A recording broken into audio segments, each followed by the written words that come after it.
Chapter 581. Lu Xiaoyi asked again, "It's a sect after all. There will be a lot of people.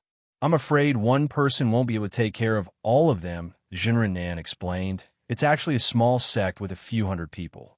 Their cultivators aren't as strong as Jindan, so they no longer have their glory. Those non-core disciples have already left, surrounded by strong enemies. They already have a place to return to, so there's no need to care about them. Our Xianyuan never forces people who aren't willing. You're taking the core of Chongwang, the Yin clan. Less than 100 people. That's the number of a flying boat. Of course, you can also choose others to go with you, no matter if it's Foundation Establishment or Jindan." Lu Xiaoyi didn't comment. "Are they all cultivators?" Jinren sneered. "Alchemy aristocratic families can't guarantee immortality, but it's easy for them to enter Dao. Qi cultivation is a must, and Foundation Establishment isn't difficult either.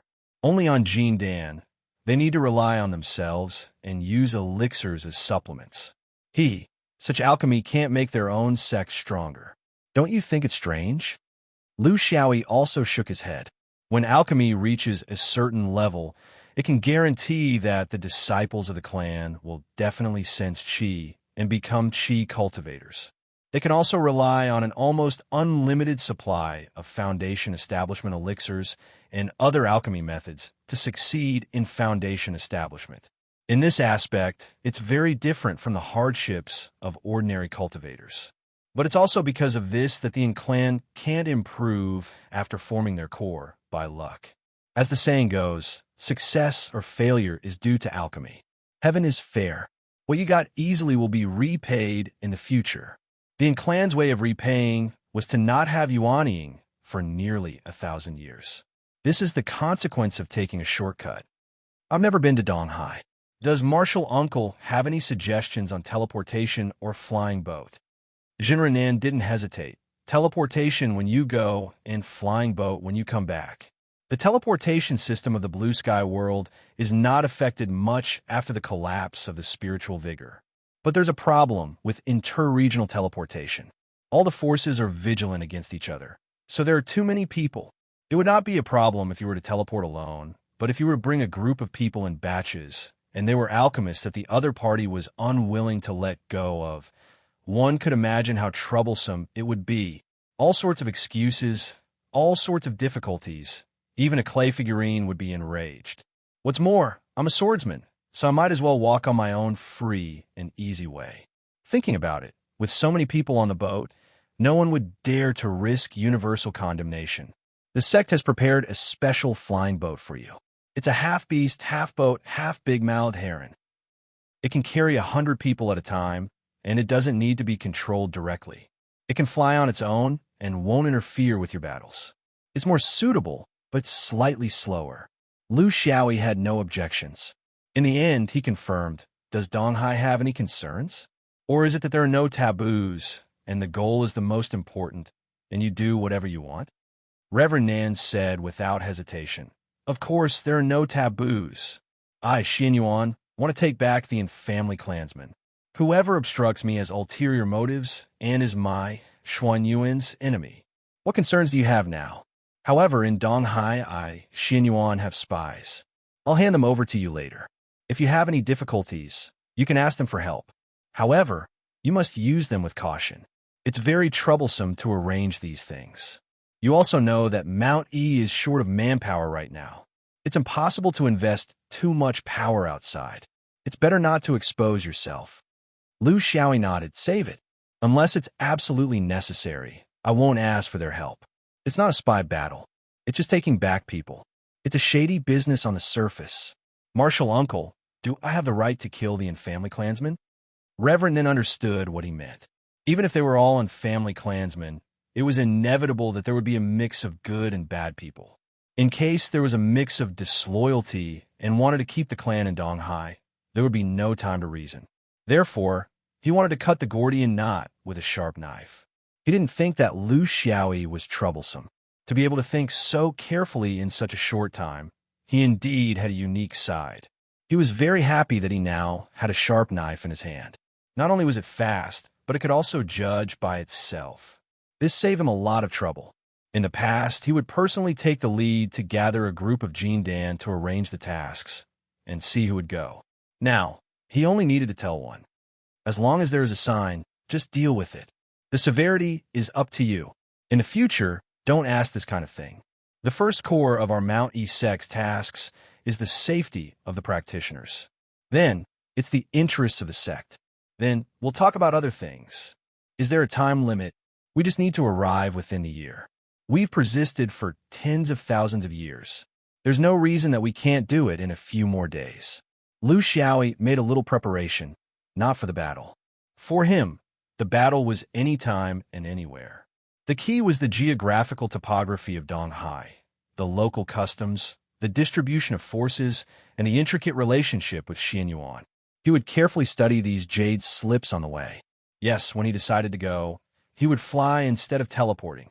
First, he was not in a hurry. Reverend Nin asked him to complete it within the year. Judging from the distance, with his current speed, it would take no more than 3 months to fly across the sea. There was enough time. For such a task, there was no sudden arrival, and it was not a secret assassination. It was an above-board pickup. Therefore, the difficulty was actually the return journey. Since he would drive the boat back, he must be familiar with the sea conditions, climate characteristics, the habits and speed of the flying boat and the big-mouthed heron. He did not need to be able to control them at will, but he must have a certain degree of tacit understanding. In this way, when there was trouble during the flight, he could go out to fight, and the flying of the big-mouthed heron would not affect each other. All these required time, and it was just right for him to use it to cross the sea. The current Lu Xiaoyi was no longer the him of the past.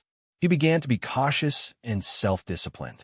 He was no longer the little Zhuji stage who was controlled by instinct. In the end, he still chose to do the task alone. To a large extent, this was because of the speciality of the big-mouthed heron flying boat. It could fly autonomously. If it was a flying boat that had to be controlled by humans, he would definitely find Dan to go with him because he could not fight and drive the boat at the same time. As for the Zhuji stage, forget about it. If he brought them along, he would have to take care of them. It was too troublesome. In the vast sea, a man and a bird were flying through the air. Sometimes they were high in the air, sometimes they were mid-air, sometimes they were flying across the sea surface. The big-mouthed heron was a creature that was most suitable for flying at low altitudes. Flying boats generally did not exceed 2,000 feet in height. Any higher, and its movements would become slower and its agility would decrease. Relatively speaking, its performance at low altitudes was not bad. After all, it usually relied on catching fish in the sea for a living. However, the coastal sea was different from the distant sea. It could be unbridled in the coastal sea, but the distant sea was full of sea beasts. It was not a hunting ground for the big-mouthed heron. In the end, all its abilities were in its pair of iron claws. They were used to assist in flying, not for fighting. In terms of speed, the big-mouthed heron's full speed was only 30% of his speed. It was indeed somewhat annoying, but it could not be helped.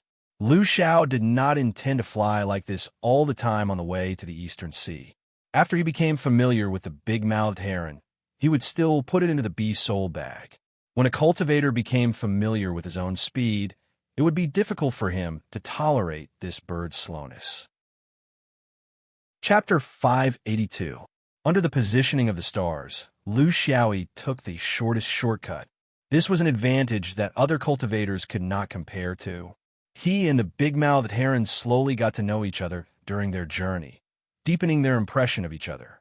Whenever there was a complicated sea situation, Lu Xiaoyi would release the large-mouthed egret. Rainstorms, gales, tsunamis, hurricanes, waves of sea beasts, flocks of birds, and so on. He had to observe the large-mouthed egret in such a complicated environment to determine what situation it could handle alone and what situation he had to help. Lu Xiaoyi had not experienced a real sea in the fifth ring. The air-sea region could not be called a sea, but was made up of countless islands of various sizes. Now he truly understood. It was indeed unpredictable. Looking at the clouds in the morning and facing the storm in the evening, it was completely unpredictable. In such unpredictable circumstances, Liu Xiaoyi used 4.5 months to finally get close to the East Sea.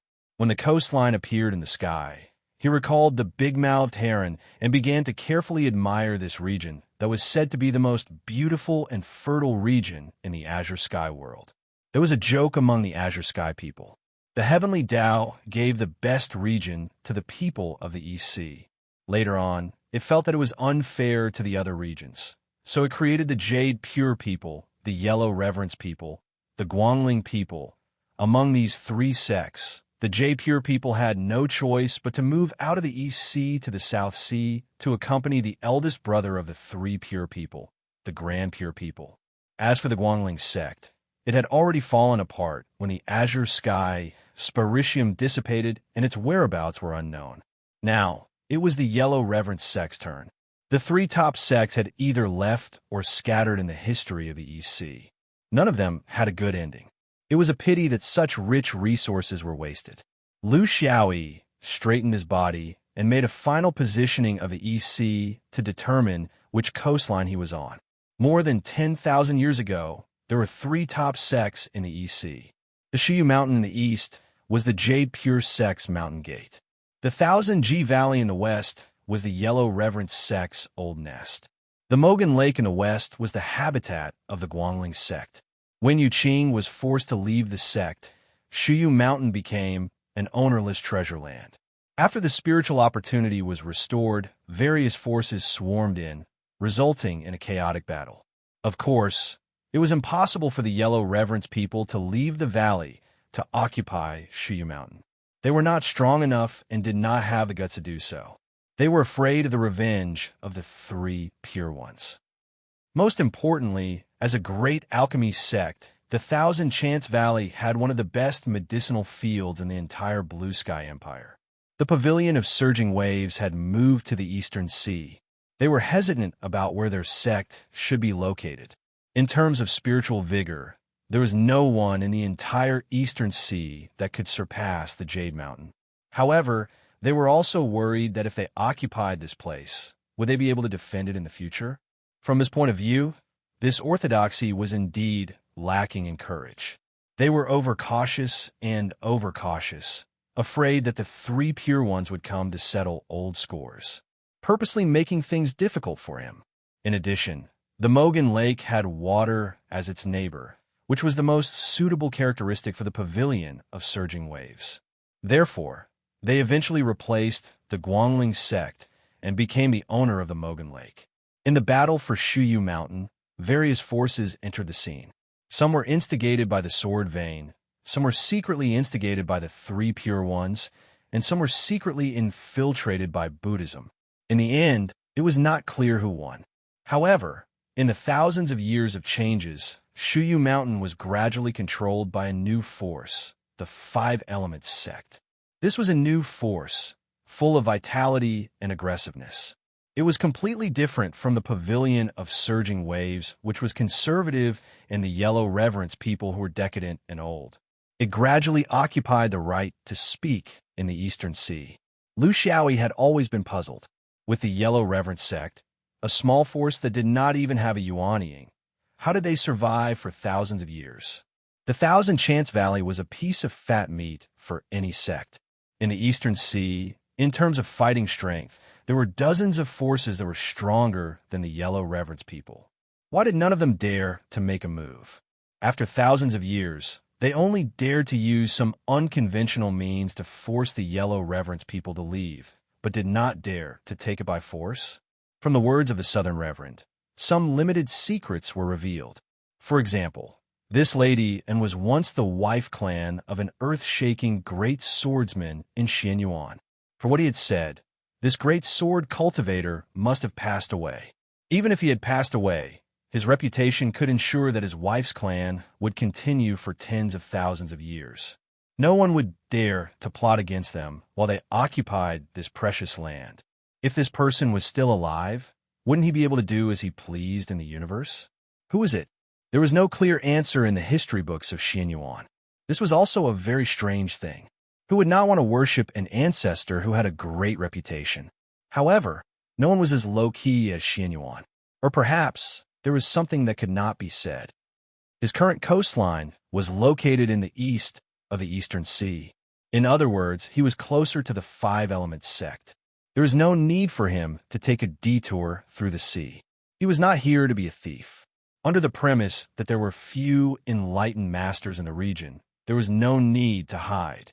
After finding the location of the Valley of Thousands of Chances, he cut diagonally into the coastline. Below him was the beautiful mountains and rivers of the Eastern Sea's Lin province. It was a magnificent scene. The Five Rings mountain range was crude in comparison, and the northern domain was pale in comparison. It was truly a paradise on earth. People who were born here all had a trace of spiritual energy, right? The ancestors of Xian Yuan had driven the three pure ones out of here. They were really ruthless. However, before he could go more than 10 miles, someone interrupted his leisurely mood. I am Wei Wuji, a distinguished guest of Xian Yuan visiting the Eastern Sea. How can my Five Elements sect not be honored? How should I address you? What's the matter? Do you need the Five Elements sect to guide you? The Eastern Sea was vast and had a long coastline. Even if the Five Elements sect was powerful, it was impossible for Xian Yuan to find out that there was a cultivator from Jin Dan accompanying him as soon as he entered the continent. Needless to say, he must have been exposed in the outer sea. Those small foundation establishment cultivators who were densely packed in the outer sea saw him and reported the news in advance. When he came to the Eastern Sea this time, he did not think of sneaking around. This was because this was not something that could be done in secret. Instead, because he was sneaking around, he would attract others to sneak around. For a lone traveler like him, in a foreign world, it was more controllable to take the righteous path. Xian Yuan Lu Xiaoi. I came to the Eastern Sea to pick up a relative. The guest should follow the host's wishes. If fellow Taoist is free, I have many people to guide you. He did not know what role the Five Elements sect played in this storm of driving away the remnants of Huang Chong. Was it a cold bystander? Or did it play a role in it? Instead of guessing, it was better to pull this person aside and see more clearly. After all, he had not been the Azure Sky continent for long. He did not even know the northern domain, let alone the other prefectures. Deference is no substitute for obedience. May I know where you are heading to? Wei Wuji and Dafa could not rashly offend an overlord like Xian Yuan, but they also could not let him go. Following closely was the only countermeasure. In terms of the Azure Sky Great World, he was confident that the Five Elements sect strength was above that of Xian Yuan. However, if top cultivators like perfected and perfected cultivators who were drifting in the universe were included, then it was hard to say. If the Five Rings were included, then there was no need to compete. The cultivation world never believed in rules. If you offended Xian Yuan, would it really talk about rules with you? Therefore, in order to not offend Xian Yuan, these sects had to act within the rules. Chapter 583. Thousand Opportunities Valley. Honoring Huang and... Have you heard of it? Lu Xiaoi smiled faintly. Wei Wuji laughed. So that's how it is. Honoring Huang and has made up their mind to avoid trouble in the northern region. That's good too. There's no need to carry such a huge historical pressure when they're not strong enough. I won't hide it from you. My Five Elements sect also played a part in this. In the cultivation world, strength is everything, not feelings. After dragging on for so long, it's time to end it. Lu Xiaoi laughed. You're really fearless, fellow Taoist Wuji. Aren't you afraid of what Xian Yuan will think if he hears it? Wei Wuji sneered. How can you control other people's thoughts? Can't you live because of fear? We abide by the rules. Xian Yuan has no intention of establishing himself here. Even if we don't fight for it, someone else will. Don't tell me we're just going to give up a good, blessed land to others. Besides, even if I don't fight for it, Xian Yuan won't have any thoughts? I'm afraid he'll think that the Five Elements sect is secretly controlling and pushing out a puppet. Since both sides have thoughts, why don't we eat the meat first? When others want it, we'll swallow it if we can beat them. If we can't, we'll spit it out. It's nothing. This person's truth actually made Lu Xiaoi speechless. Qin Kong's talent was indeed extraordinary. Any one of them was an outstanding person. Outstanding people were born in a blessed land. This was the biggest feeling he had after coming to Qing Kong. I wonder if the Five Elements sect wants to swallow the land? Or people? Or will it swallow both humans and land? Lu Xiaoyi probed while flying. Wei Wuji was still a big mouth. Since we've decided to swallow it, of course we won't let it go. But since Lady An has already found her next target, I'm afraid we won't be able to swallow this person. Lu Xiaoyi said meaningfully. We have to try even if we can't swallow it, right? If it's soft, we'll swallow it. If it's hard, we'll spit it out. Isn't that the truth? Wei Wuji laughed. This is the truth of the cultivation world. It's not just the Five Elements sect. Isn't Xinyuan the same? If a sect wanted to develop and survive, they would have to compete with the world. But if they wanted to survive, they had to compete with the world. Guangling sect and Chongwang Zhenguan are examples. Wei Wuji was very responsible. Along the way, he introduced Lu Xiaoyi to the scenery of the East Sea along the way. Although the two of them knew that they were not on the same page, it did not prevent them from communicating normally. The fight for benefits is in the future, but the friendship between gentlemen is in the present. It's too tiring to live for someone who doesn't belong to my orthodoxy. More than 10 days later, the Thousand Opportunity Valley was faintly visible. What surprised Lu Xiaoyi was that the inside and outside of the valley was peaceful, without the tense atmosphere before a great battle. Of course, it was not a battle between Chong Huang and the other sects, but a battle between the spectators. Wei Wuji knew where his surprise came from, so he explained. The matter with Chong Huang has been dragging on for thousands of years. It should have been resolved long ago, but it has been indecisive all this while causing everyone to be exhausted. This was not in line with the law of the cultivation world where the strong survived and the weak died, because there was Xinyuan behind N's back. So no one would be so ruthless. The major powers of the EC have been giving this face for thousands of years. If it was an orthodoxy of alchemy, it would have long been reduced to dust. Fellow Taoist, ask yourself, are we very ruthless? Lu Xiaoyi sighed. Time can wash away everything. Fellow Taoist, will you go in with me? Wei Wuji shook his head. It's not appropriate for me to go. But before I leave, I have a word of advice. If it decides to leave, my Five Elements sect will not set any barriers. Lu Xiaoyi raised his eyebrows. Oh, not even snatching people? Wei Wuji sneered.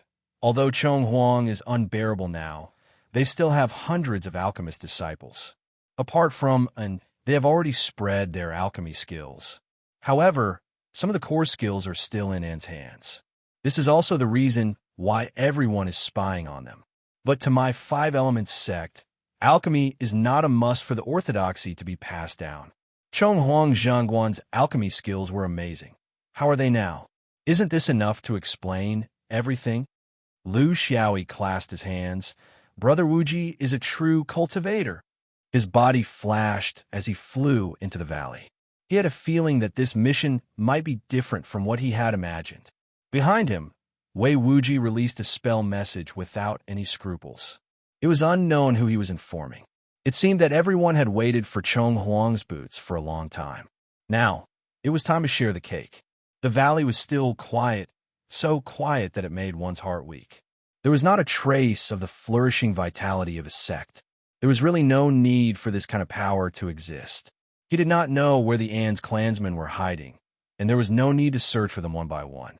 He only hovered in front of a large hall in Thousand Opportunities Valley, silently standing alone. Behind him, the Four Seasons sect flew out. Along the way, the sword whistled as it circled and whistled in Thousand Opportunities Valley. Following the sword whistling, cultivators of all ages began to gather. There were more than 10 Jindan. Most of them were foundation establishment, but there were also a few young people who were still Qi refinement. He did not know what level this kind of power was in the Eastern Sea, but in the northern region, it could not even be considered a medium-sized power. At most, it could barely be considered a leader among the small powers. After waiting for a moment, his divine sense swept out, and there were no longer any cultivators rushing over here. Only then did he descend and cup his hands in greeting. Xianyuan Lu Xiaoyi has come as agreed. I invite the person in charge to come over for a chat. 3 Jean Dans stepped out of the crowd. 2 of them were old men, and 1 was a young woman. One of the old men returned the greeting. This old man is in Chao Dong, the head of the Yin clan. This is in Shuji, the elder of the Yin clan. Finally, this is in Ming Mei, the rising star of our clan. Before he could finish his sentence, a voice came from the crowd below. Whether or not to move to the northern region should be a matter of public opinion, and not decided by a few people. There was an uproar in the crowd. Obviously, this was not a personal opinion. It made the head of the clan, and Chao Dong, feel very awkward. This made Lu Xiaoyi feel similarly awkward. He had long seen that since these people gathered, most of them did not have a happy expression on their faces. Instead, most of them had a serious expression. What did this mean? The Yin clan's dispersal was not external, but internal. This was also the situation he was most worried about. If the Yin clan was as united as before, then it would be easy for him to decide whether to leave or stay. What he was afraid of was the current situation. The clan was in chaos, and everyone had their own thoughts. This was a great test for his actions. The key point was that the head of the clan, in Chao Dong, was there to suppress everyone, but in Shuji and in Ming Mei were not there. This meant that the disagreements were not only at the bottom, but also at the top of the Yin clan. He was a decisive person. He knew that he could not allow this chaos to continue. He had to make his stand clear. The sword whistled loudly, instantly suppressing all the other voices. Lu Xiaoyi turned to Chao Dong. Old clan head, can you allow me to interrupt? And Chao Dong was already ridiculously old. Even Lu Xiaoyi could not guess his true age. This was probably the effect of the elixir. However, when a person reached the twilight of his life, his cultivation had waned. It was difficult for him to even control his emotions. Because the clansmen below were not cooperating, he was so angry that his entire body was trembling. He could no longer control the situation. Lu Xiaoyi could only do it himself. Chapter 584. Seeing that everyone was stunned by the sword howl, Lu Xiaoyi tried his best to soften his tone. The Yin clan and our Xianyuan have a long history of friendship. This friendship can even be traced back tens of thousands of years. This is the reason why the Yin clan asked for help from Xianyuan when they were in danger. It is also the reason why Xianyuan came all the way here. We all have one thing in common. We are not willing to give up on this friendship. This is the cornerstone of our current conversation. Regarding this point, no one doubts it, right? Everyone was speechless because they still did not know the true intentions of this Xianyuan swordsman. But friendship is not the only thing. It will also become indifferent with the passage of time. There are other things that are even more important in cultivation. The legacy of the Pill Dao, the environment of cultivation, the habits of life, and the difficulty of leaving one's homeland. I understand all of these. There is no reason to use a framework from tens of thousands of years ago to tie the Yin clan to Xuanyuan's worship forever. Xianyuan will never kidnap a certain group of people, even if this group is very unique in a certain aspect, because we have our own uniqueness. Our uniqueness has allowed us to stand in the cultivation world for tens of thousands of years without falling. Stay if you agree, leave if you disagree. This is the principle of Xianyuan. Therefore, I am not here to kidnap everyone to the North region. I am here to talk to everyone about the conditions of the North region. Are you willing to listen? Including in Shuji and in Ming Mei, the Yin clan clansman nodded. This swordsman's words were very pleasant to the ears. He did not have the overbearing attitude of an overlord sect. He was more like a friend whispering to each other. Only in Chao Dong was a little uneasy. He had already lost support in the Yin clan. Now, even his strongest external aid did not support him. What should he do? Lu Xiaoyi continued. The most important thing that our Xianyuan can give everyone is stability. There will be no bullying, no harassment, and no worrying about the future of the orthodoxy. All of these will be done by Xianyuan. You only need to immerse yourselves in your own Tao of pills. There were many other purely technical orthodoxies that had attached themselves to Xianyuan. The most famous one was the orthodoxy of the hibernators. They had submitted themselves to Xian Yuan more than 10,000 years ago. 10,000 years later, they were still hibernators and had not been assimilated into swordsmen. Of course, there are many things that we can't give you. Lu Xiaoyi looked at the Inclan clansmen who were deep in thought. How many could he bring back this time? Our herb fields are far inferior to Thousand Chance Valleys. The Northern Territory is bitterly cold. Our living habits and cultivation environment are also completely different. You all have various opinions, so there must be various reasons. No matter what choice you make, I will respect it. I came here empty-handed, and I can also return empty-handed. Pyrolite Mountain has no requirements for this. But there's one thing I can't tolerate. Lu Xiaoyi's eyes were as sharp as a knife as he glanced at the members of the Yin family. Some of you must have been asked by some forces to try to pull the Yin family to their side. Generous conditions? Look around you. If your clansmen have been persuading you to do this, and that these days, then they're very likely to be such a person. If a cultivator can't make his own decisions, easily believing the words of others and changing his mind, this is the sorrow of a cultivator. I, Xian Yuan, also do not welcome such people. I allow you to make your own choices, but it can only be the result of your own independent thinking and not be influenced by others. Those with other motives, please conduct yourselves with dignity. I don't want to cause bloodshed between two forces that have been friends for 10,000 years. This is not Xuan Yuan's original intention. After Lu Xiaoyi finished speaking, he no longer paid attention to the crowd and turned to support and Chaodong. Old man, let's talk in private. The two of them walked to the main hall behind them, leaving the crowd outside the main hall in their own thoughts. The old patriarch was supported to sit down on the couch in the hall. Lu Xiaoyi said apologetically, "Old patriarch, you won't blame me, right? I know what you mean. You want to use force to bring all the Yin clansmen to the northern region. I understand your intentions, but a melon that is forcefully pulled off is not sweet." And Chaodong's old tears flowed down. "I've failed to take charge of the clan. I've let Xian Yuan down. Little friend, once you say these words, I'm afraid there won't be many who are willing to follow you back to the northern region. The Eastern Sea is a colorful world. With their realm, they can't guard their state of mind. How many people are willing to go to the northern region to suffer? You're wrong. When it's time to use force, use force. Otherwise, the Yin clan will be carved up. After another 100 years, where will there be an Yin clan? You and I will be the sinners of the Yin clan. There was no right or wrong here. Being greedy for the colorful world was also a kind of life.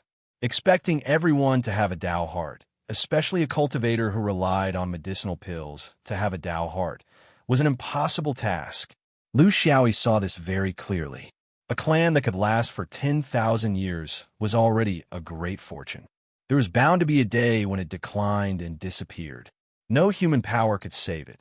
So how could there be a clan that flourished forever? But he couldn't say these words to the old clan head. It was too cruel. If they really went to the northern region, they would still be in a state where they didn't have to worry about survival.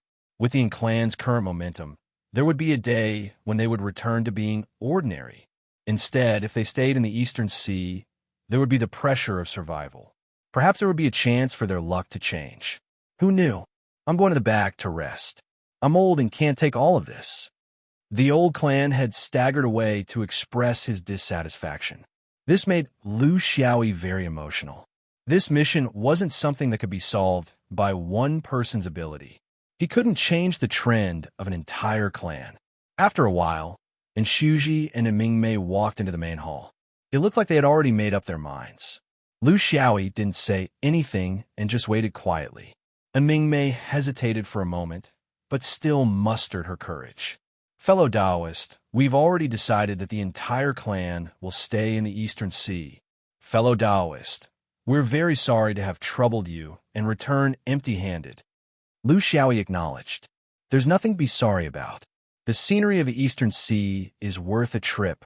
Seeing that Lu Xiaoyi didn't have any reaction, and Mingmei was very puzzled. Fellow Taoist Lu, don't you want to know the reason? Lu Xiaoyi shook his head. It has nothing to do with me. I'm just a carriage driver who runs errands. If the guest is on the carriage, the responsibility is mine. If the guest isn't on the carriage, it's not my fault. Of course, if you want to say it, I won't stop you. And Mingmei felt that she still had to explain. The clan has been under heavy pressure for the past 10,000 years. It's not the pressure of the orthodoxy, but the pressure of a certain lady's husband in my clan. He's an earth-shattering figure. Because of him, Xinyuan Sword Sect has never left our clan for the past 10,000 years. Without Xuanyuan's support, we would have fallen apart long ago. This is a backer that any power yearns for. But only when you're truly in it do you understand that it's not up to you. Lu Xiaoyi nodded. If the ancestors' light is too bright, it might not be a good thing for the younger generation. And Mingmei sighed. Right now, we're just an ordinary cultivation clan. We might only be able to maintain the power of a small sect. Maybe there's a future, maybe there isn't. But this is our path. We don't want to live under the shadow of others, even if it's the shadow of an immortal. This makes our lives very difficult. We're shouldering too much.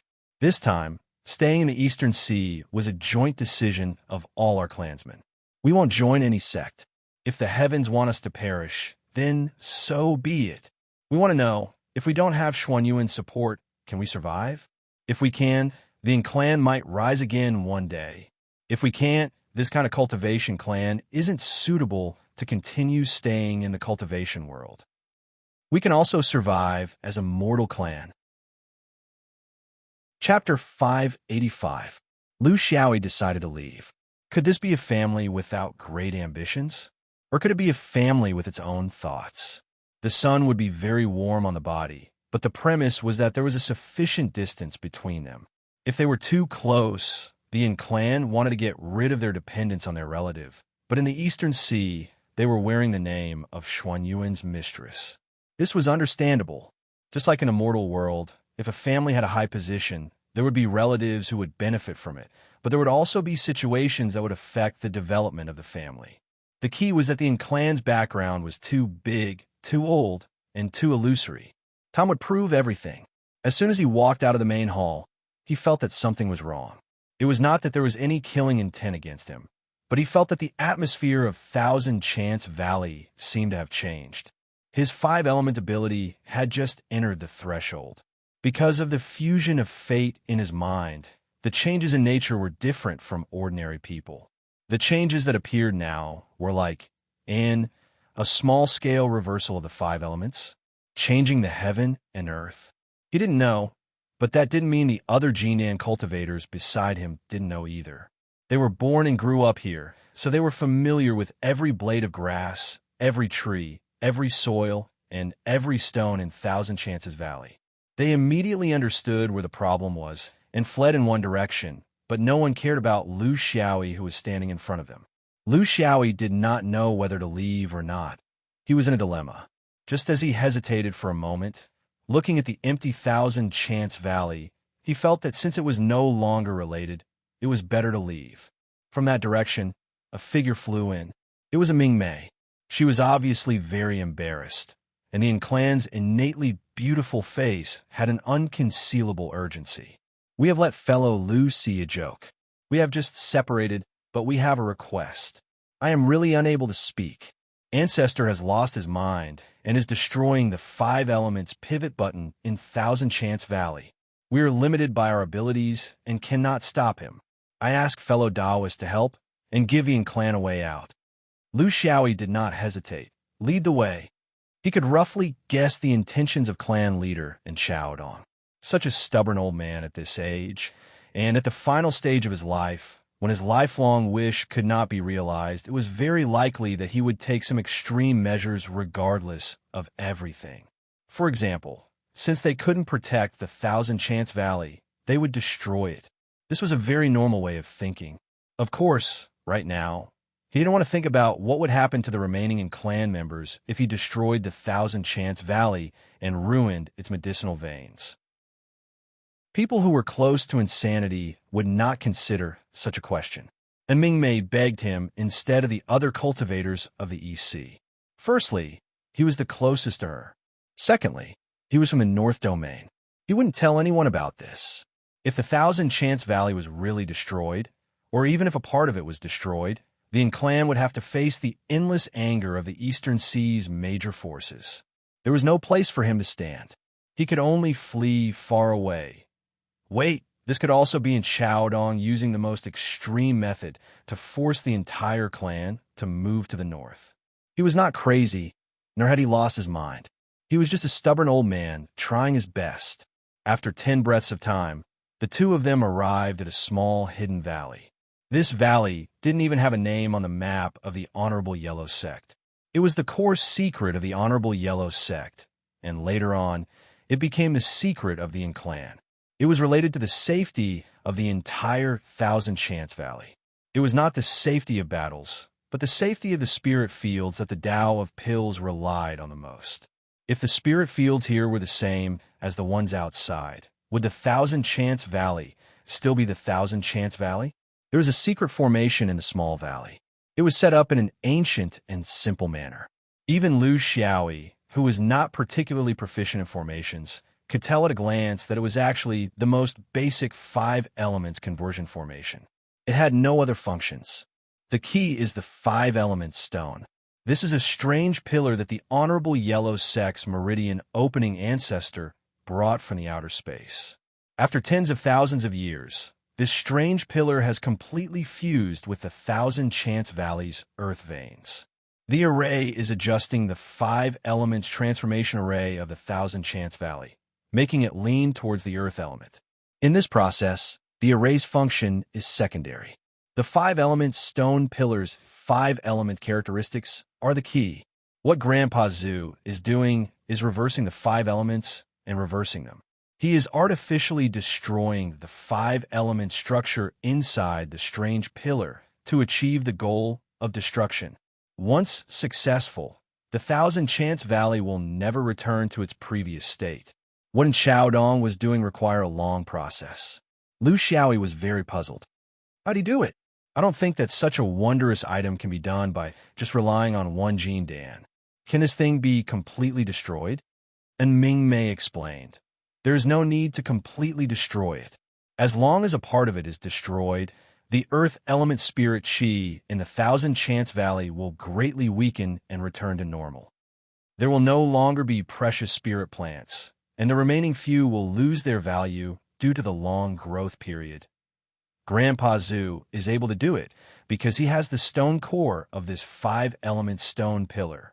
This is something that every generation of the clan will hand over to the clan leader for safekeeping. Lu Xiaoyi nodded his head and looked at the array formation again. He was very puzzled. You guys can't stop it yourselves? Even if the old clan leader is still in his prime, he may not be able to stop everyone's rush, right? They are all relatives. How can they bear to do it? And Shuji by the side was very embarrassed. In these 10,000 years, every generation of clan leader has integrated the clan's bloodline power into the stone core. This is to prevent the stone core from being obtained by outsiders. Without the cooperation of my clan clansmen, they cannot control the 5 element stone pillar. This is to prevent outsiders. But this kind of measure has another side effect. If the person who holds the stone core is willing, when he controls the array, he can also prevent the clan's bloodline cultivators from approaching. This is to prevent internal strife. Lu Xiaoyi was somewhat speechless. Wasn't this too careful and cautious? He had calculated countless times, but he did not expect the clan leader to go crazy. 10 over clan's Jin Dan walked over together and bowed together. They did not speak, probably because they knew it was not easy to say this. They had just rejected Xin Yuan, and now they were requesting Xin Yuan sincerely. This retribution came really quickly. Lu Xiaoyi did not have the intention to kick them when they were down.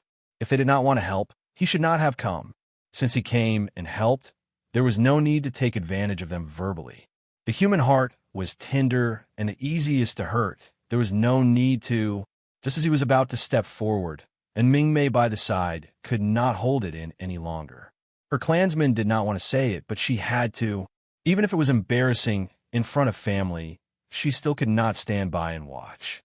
Fellow Taoist Lu, unless there is no other choice, please do not harm Grandpa Zhu. We all know that he is suffering in his heart. But in this kind of choice that concerns the entire clan's future, we cannot go along with his wishes. He does not have many days left, but we, our next generation, still have endless time. Lu Xiaoyi sighed. He hated this kind of family matters the most. If it was not resolved clearly, there would be people blaming you. If it was resolved, there would still be people blaming you. There was no way to get the best of both worlds. Chapter 586. Lu Xiaoyi wasn't sure if his flying sword could reach the old patriarch at such a distance because he didn't know the true use of the formation. However, he was sure that the flying sword was his last resort. He didn't want to use it on an old man who had been abandoned by his friends and family. He didn't have any good ideas. He could only rely on his mouth and see if the old man would listen or not. Thus, he spread his hands and slowly walked towards the old patriarch. It was time to test his mouth. The only thing he could rely on was the old man's respect and reliance for Xin Yuan. I'm from the fifth ring. This is my first time in the blue sky continent. Do you know what I feel the most when I come here? It's because of two different philosophies. One is full of vitality, the other is conservative. It's like there are two Xin Yuan. One is an old man, and the other is a young man. I was proud of being able to form my gold core in the fifth ring realm, because I felt that there were too many restrictions here that would restrict a cultivator's growth. However, as time passed, and I stayed in the blue sky realm for a longer period of time, I discovered the meaning of belonging here. The times are different and the environment is different. There will be different choices. This is the heavenly Tao. Lu Xiaoyi was slowly approaching, and Xiao Dong was struggling in his heart. Of course, he knew that this swordsman was here to stop him, just like his juniors. However, he couldn't make a move because his respect for Xin Yuan was engraved in his bones. Furthermore, he was destined to be unable to defeat him. He had the ability to deal with his disciples because they were taught by him. However, Xin Yuan's swordsman, Lu Xiaoyi, walked to his side and sat down cross-legged as if he was talking to an old man. I won't make a move, unless you're willing. However, if you're willing to listen, I'd like to share my opinion. He didn't make a move because he didn't know if the stone core under the old man's control had any special self-destruction technique, even if he was very fast. You see, if I bring them all back, would it be a perfect ending? They're all adults and have their own thoughts and ambitions. As a cultivator, this is something that can't be changed. You know very well what kind of influence it will have on cultivation if one's body is in the North region and one's heart is in the East Sea. What was the point of an alchemist who couldn't concentrate on the Tao of alchemy to himself, to the family, and to Xin Yuan? Would everything be fine if he dragged them to the northern region? I don't think so, right? There are countless ways to leave, and we'll send people to monitor them. House arrest. Times have changed. Nothing was set in stone, including promises. Just like you, strictly adhering to the ancient rules, this is keeping a promise. Pursuing their own way of cultivation may not necessarily be a betrayal. And Xiao Dong was not so easy to persuade. Everything is changing, but experience will not change. They still didn't really understand that pack of wolves. Sooner or later, Madam would be swallowed whole. But you, Xin Yuan, won't, because you have tens of thousands of years of reputation. Isn't it good to endure a moment of grievance and a moment of discomfort to have a stable and sustainable future? Lu Xiaoyi whispered, Senior, how long are you talking about? Hundreds of years? Or thousands of years? To the family, this may be a short time, but to an individual, this is a lifetime. Who would be willing to be a stepping stone for others for a lifetime? Even if it's a relative? What you said could be done to the family 10,000 years ago because they had a goal and contributions could be exchanged for results. But now, the cultivators in the family use Jin Dan as the top. Is it possible to make them use their entire lives to exchange for it? Seeing the old man's hand movements show signs of slowing down, Lu Xiaoyi struck while the iron was hot. What you're doing now is cutting off their path of retreat.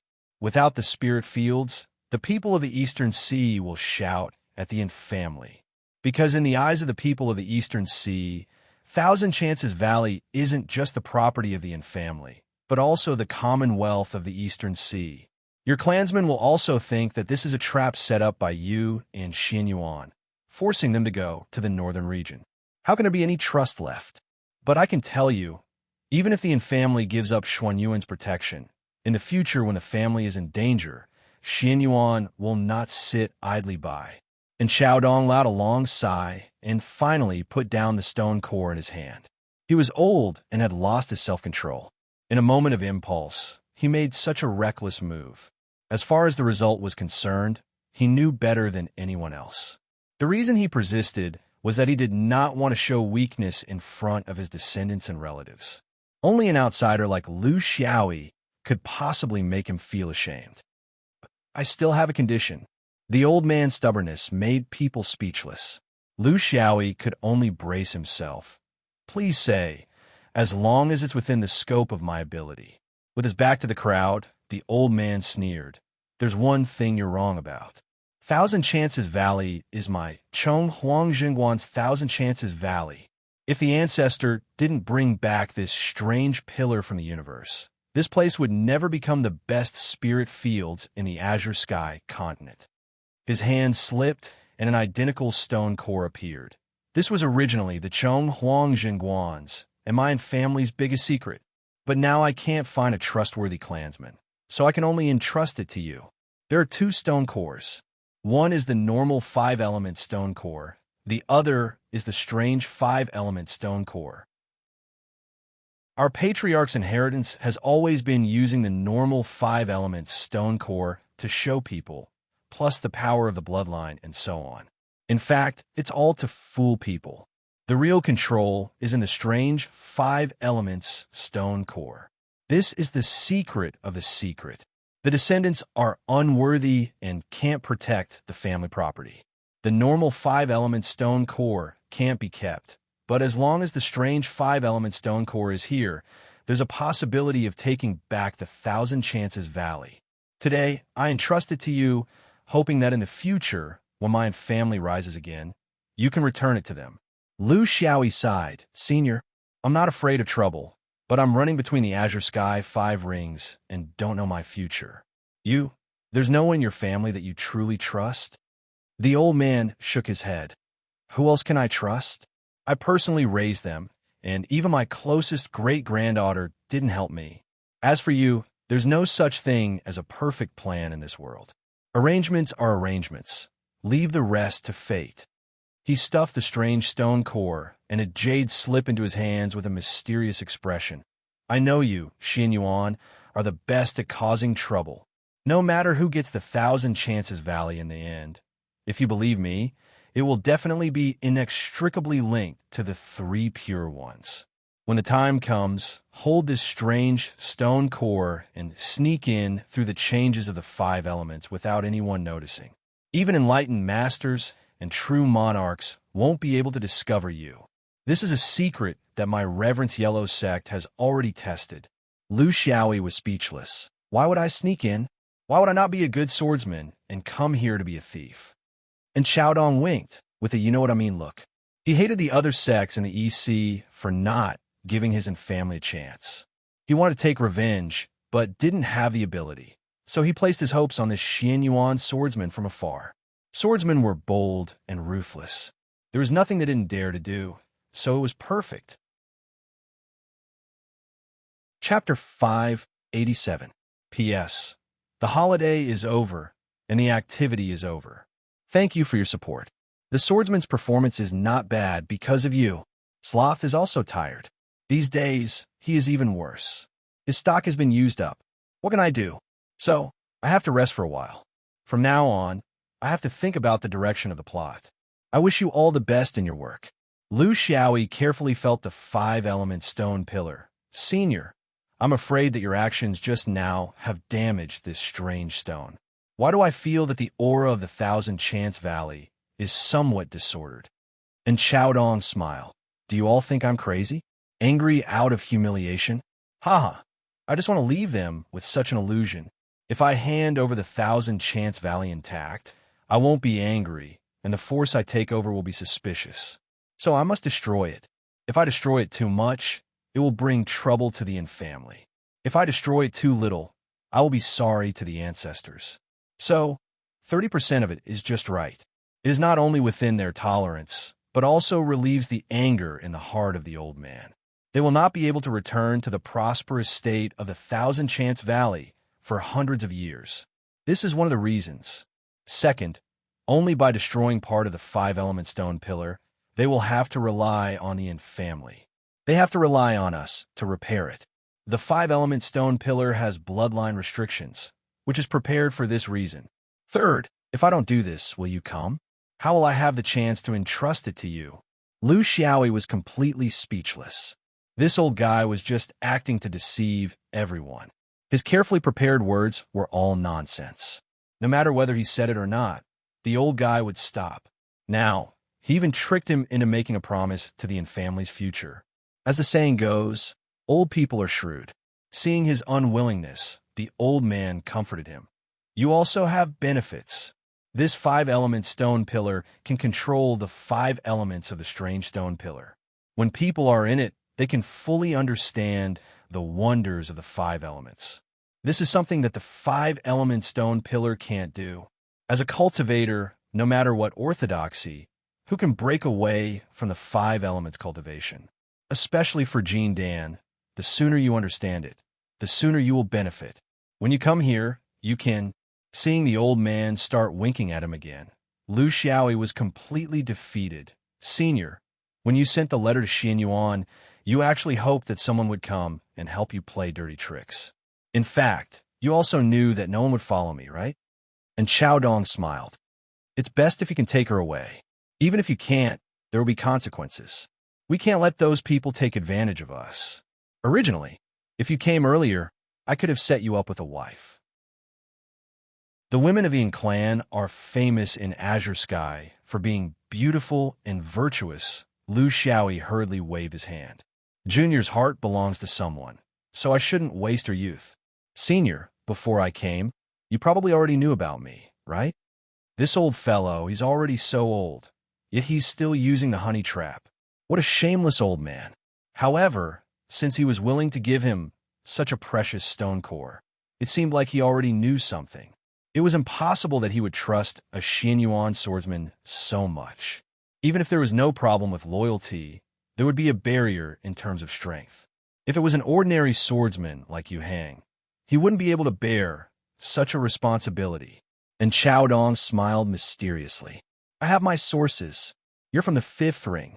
You're in the prime of your life, different from the other swordsmen in Sun Mountain. Moreover, although the scene in the South Sea was deliberately concealed, it wasn't airtight.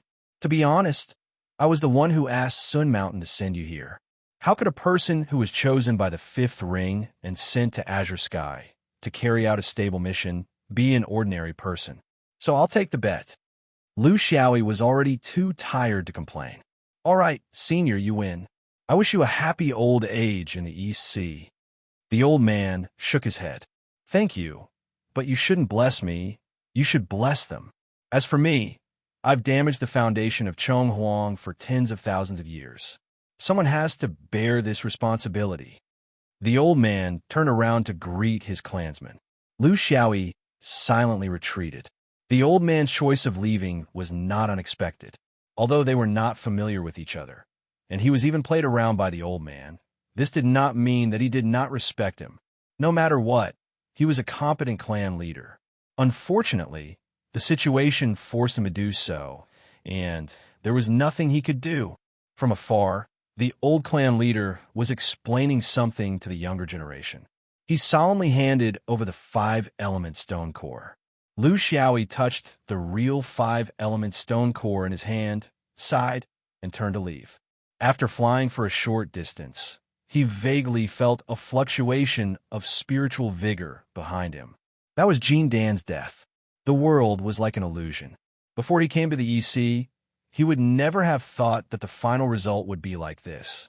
After many twists and turns, he returned empty-handed. There was no need for him to worry about the clan. There were countless forces fighting for this place. At the very least, the clan was safe for now. He had to worry about himself. The old clan leader of the clan knew about his background. What about the others? If he was escorting the clan to leave on the large-mouthed heron, it would actually be safer.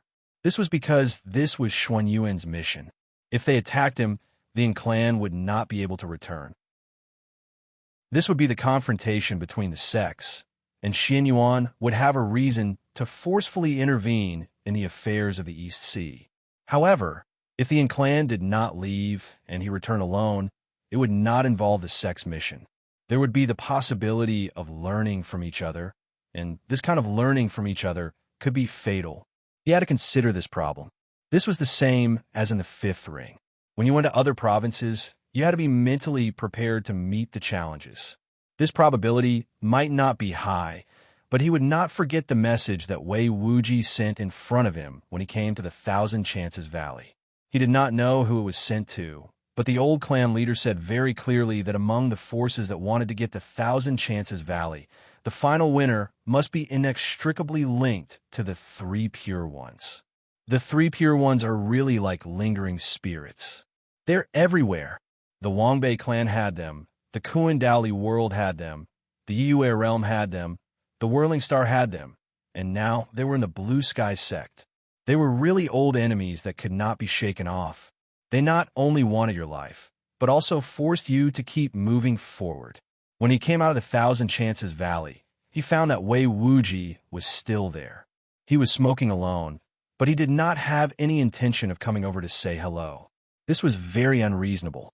With his character, at least the character that he showed in the past 10 days, he would not be so indifferent, especially when the two joked that Wei Wuji would take him to visit the scenery of the East Sea. Lu Xiaoyi knew that something was wrong, but he did not show it at all. He just aimed in the direction of the coastline and swayed. Wei Wuji sighed and expressed his dissatisfaction with the practitioners around him. I still don't understand. Why is the sect like this? Isn't this just asking for trouble? Another practitioner looked serious. Be careful with your words. The things that the higher-ups consider are beyond our reach. Don't think that you are right. Who knew that Xian Yuan would send this cigarette? But who knew that there would be 3 Taoist, 3 pure ones in the sect? Who knew that they would see your message by chance? This is the will of the heavens. On the ground of the East Sea, the 3 pure ones and Xian Yuan are fighting fiercely. Wei Wuji curled his lips. This is not fair. The 3 pure ones are all old cultivators at the peak of Jindan. In the Jindan realm, they have hundreds of years of cultivation. How long has that swordsman been in the core formation realm? Childish. In the tens of thousands of years that the 3 pure ones and Xian Yuan have been fighting, has there been any fairness? Chapter 588. Lu Xiaoyi quickly changed his direction after flying dozens of miles towards the coastline. He began to fly inland. If someone intercepted him, they would definitely choose an ambush location between the Thousand Opportunities Valley and the nearest coastline. He would not be so stupid as to bump into them. He realized that Wei Wuji's change in attitude was a warning. This came from a cultivator's cautious intuition. There is only one orthodoxy in the Azure Sky world that could make the most powerful sect in the East Sea only dare to warn him and not stop or help him. Since Wei Wuji dared to privately play tricks and alert him, at least it meant that the 5-element sect would not participate openly. This was a very reasonable choice. The 3 pure one's strength was unfathomable, and Xian Yuan was not much worse. The sects under them would not easily choose sides between the two forces, at least not openly. Therefore, they would definitely draw a line between them, and even use some small tricks to win Xuan Yuan's forgiveness. This was why Wei Wuji dared to do this without worrying about being blamed by the sect. Lu Xiaoyi caught a glimpse of this guy blowing out 3 smoke rings. This was the only information he gave. Lu Xiaoyi guessed that the 3 smoke rings probably meant that there were 3 people hunting him. In the vast East Sea and the boundless sky, the strength of 3 people was really limited. If he was deliberately running away, there were countless directions in the sky, and it was impossible to find him. But he did not intend to run away like this. Since he started cultivating, he had never had the experience of fighting with fewer people except in the first battle where he faced 3 cultivators. As a swordsman, although there was no need to fight alone, he could not just run away when such a situation occurred. There would always be a day when he could not run away. What should he do? He just wanted to choose the battlefield himself. This was a principle that would never change. What kind of method would his opponent use to find him? This was also something that he was very interested in. He knew that he had not touched anything else in the Thousand Chance Valley, except for the strange stone core. However, the ability of the Law of Vain was very mysterious, and he did not understand it very well. Lu Xiaoyi only used 70% of his escape technique. He didn't want these guys to lose track of him. The stars had already sensed his current level. The number of stars that had sensed him had already exceeded 1,000. The star composition within his body had formed a true starry sky cloud. This caused his escape technique to start to break away from the scope of ordinary cultivators. After flying for 1,000 li in the depths of the eastern sea continent, Lu Xiaoyi changed directions again. This time, he was still heading for the coastline.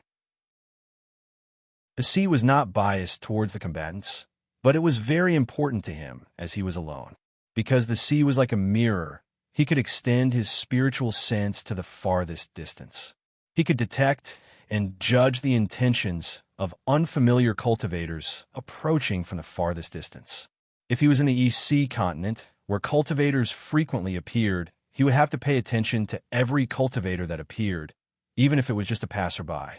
He came in a hurry and left in a hurry. What a pity. This humble Taoist is called Xuanfeng, and I'm here to meet the experts of Xianyuan. On the coastline, a Taoist was approaching quickly from the side. His sleeves were fluttering in the wind, and he looked elegant and unrestrained. With a shake of his hand, a huge net came flying straight at Lu Xiaoyi. When he first attacked, it was only a few hundred feet in diameter. Facing the storm, it expanded to a diameter of 1,000 feet. It completely blocked Lu Xiaoyi's path forward, forcing him to change directions and delay time. Lu Xiaoyi attacked almost at the same time as him. The Four Seasons drew an arc, brushing past the edge of the huge net, and went straight for the Taoist. At the same time, he changed his direction. It was not suitable for him to barge straight into the soft, net-like spiritual tool. This was the basic principle of a cultivator's battle. The huge net chased after him. Although its speed was not fast, it could restrict his movement in a certain direction. Lu Xiaoyi had to be level with the coastline, approaching the side of the Three Pure Ones cultivators. At the same time, the Big Dipper rushed out. He needed to test the stickiness and toughness of this huge net. In the blink of an eye, the Four Seasons attacked a layer of clouds, layer upon layer. This was the famous cloud-generating technique of the Three Pure Ones. Taking the meaning of endless growth, it was easy to pass through, but immediately after, one would fall into the next layer of clouds. It was a defensive spell supported purely by the depth of one's mana. The Taoist goal was very clear. He was taking advantage of Lu Xiaoyi's weak point of Jindan and his lack of mana and cultivation. On the other hand, he was already standing at the peak of Jindan. In terms of mana and cultivation, they could not be mentioned in the same breath. This was the first time Lu Xiaoyi was blocked by a single defensive spell of a cultivator since he mastered his swordsmanship. There were many reasons, but the two most important were cultivation and understanding of the 5 elements. Cultivation was the foundation of a cultivator's ability. Swordsmen had always been focusing on explosiveness instead of cultivation. It was not that they did not understand the importance of cultivation, but in the process of cultivation, swordsmen's cultivation would never be able to surpass a cultivator of the same level. They each had their own strengths. When a cultivator of the swordsman converted his most proficient cultivation into defense, he could effectively offset Lu Xiaoyi's strengths in power and swordsmanship by relying on the huge difference between the initial and later stages of Jindan. His understanding of the 5 elements was also a problem. The Taoist knowledge of the 5 elements was obviously stronger than his. He was able to effectively transform the water environment by the sea into endless hazy clouds. This ability was no longer something that Lu Xiaoyi was proficient in, which he could completely penetrate with brute force. This did not mean that Lu Xiaoyi's swordsmanship was already at a disadvantage. The cloud-generating technique could only block the 4 seasons, and he still had 6 more flying swords like the Four Seasons. The problem was, he had more than one opponent. In his divine sense, there were auras rapidly approaching from both sides. They would not give him a chance to fight alone. He laughed. This was a great opportunity for him to wield his sword. The true sharpening of his swordsmanship was not something that those ordinary people in the South Sea could help him with. He needed these strong people from the 3 pure ones. His body swayed, seemingly advancing but actually retreating. In an instant, he broke away from gentle breeze's entanglement and rushed out with his sword, crashing into the Taoist flying from the north. The essence of wielding the sword was to change the location after each shot, taking out a sword here and touching it there. He would never fall into a situation where he had to fight one against many. To achieve this, speed was the key. Watch in front, watch in the back. Send out the sword on the left, keep it on the right. Pull out high, dive down, and fight for his life. His opponent would never be able to guess where he would land next, and never be able to guess who he would attack. This was what swordsman was best at, and also what cultivators of the swordsman had the most trouble with. When he was at a disadvantage, Lu Xiaoyi could still run 2 steps into the sea, and the cultivator of the swordsman would have no choice but to follow. However, the 3 cultivators of the swordsman had their own advantages. More people was more important. This meant that Lu Xiaoyi couldn't go all out against one person. He did not have that much time. Moreover, the 3 cultivators of the swordsman were from the same sect, and they cooperated well with each other. When one of them was in danger, the other 2 would definitely come to their aid. When Lu Xiaoyi's heavy sword could not achieve a one-hit kill, there would not be a second or third chance. Having a high cultivation level was also an important factor. When comparing martial arts and techniques, martial arts would always come first. When a cultivator's cultivation level was far above his opponent's, techniques would not be effective. Chapter 589. Lu Xiaoyi, who had the upper hand in this battle, gradually moved the battlefield towards the sea. Even now, he still felt that he had the right to escape. But for the sake of caution, he still moved towards the shallow waters. He didn't believe that Taoist 3 purities had come from so far away just to spar with him. They definitely had a reason to hunt him down, and he, too, had the intention to temper himself. Both sides had put their thoughts together, which was why this battle had been so slow. His sword was untraceable, and he never stayed in one place for more than a breath's time. The magic cultivators couldn't track him down, so they couldn't use their best forbidden techniques, nor could they combine their techniques. As for his chain of sword techniques, if he caught one of them, he'd be attacked by the other 2. That was unless he was willing to take the risk of injuring himself in exchange for a life. Now is far from the time for them to reveal their true intentions. The only thing he was curious about was what Taoist 3 purities would do to keep him here if he chose to escape from the battle. A barrier? A mysterious one? Or a special forbidden technique? This was a battle where everyone was scheming against each other. It seemed intense, but no one was fighting with their lives on the line. The key to the battle wasn't at the beginning, nor was it in the middle. It was at the end, when Lu Xiaoyi wanted to escape. Lu Xiaoyi understood the strategy of the Dharma cultivators very well. The reason they did this was to make full use of their huge advantage in cultivation. If he dared to continue like this, he would be playing right into the hands of the Dharma cultivators.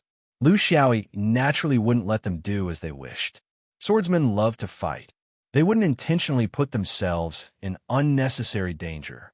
Since the magic cultivators had chosen time, his response was space. Before coming to the East Sea, he'd passed by a reef region. It had a very special structure, formed by the corpses of the shallow sea emperor oyster, forming a large area that resembled a coral reef. This was a result of the shallow sea emperor oyster's habits. There was something there that he could use to mess things up. In the coastal waters of the East China Sea, there were countless such and such regional reefs. Some were formed by rocks, while others were formed by various species of shellfish. It was easy to distinguish them from one's line of sight.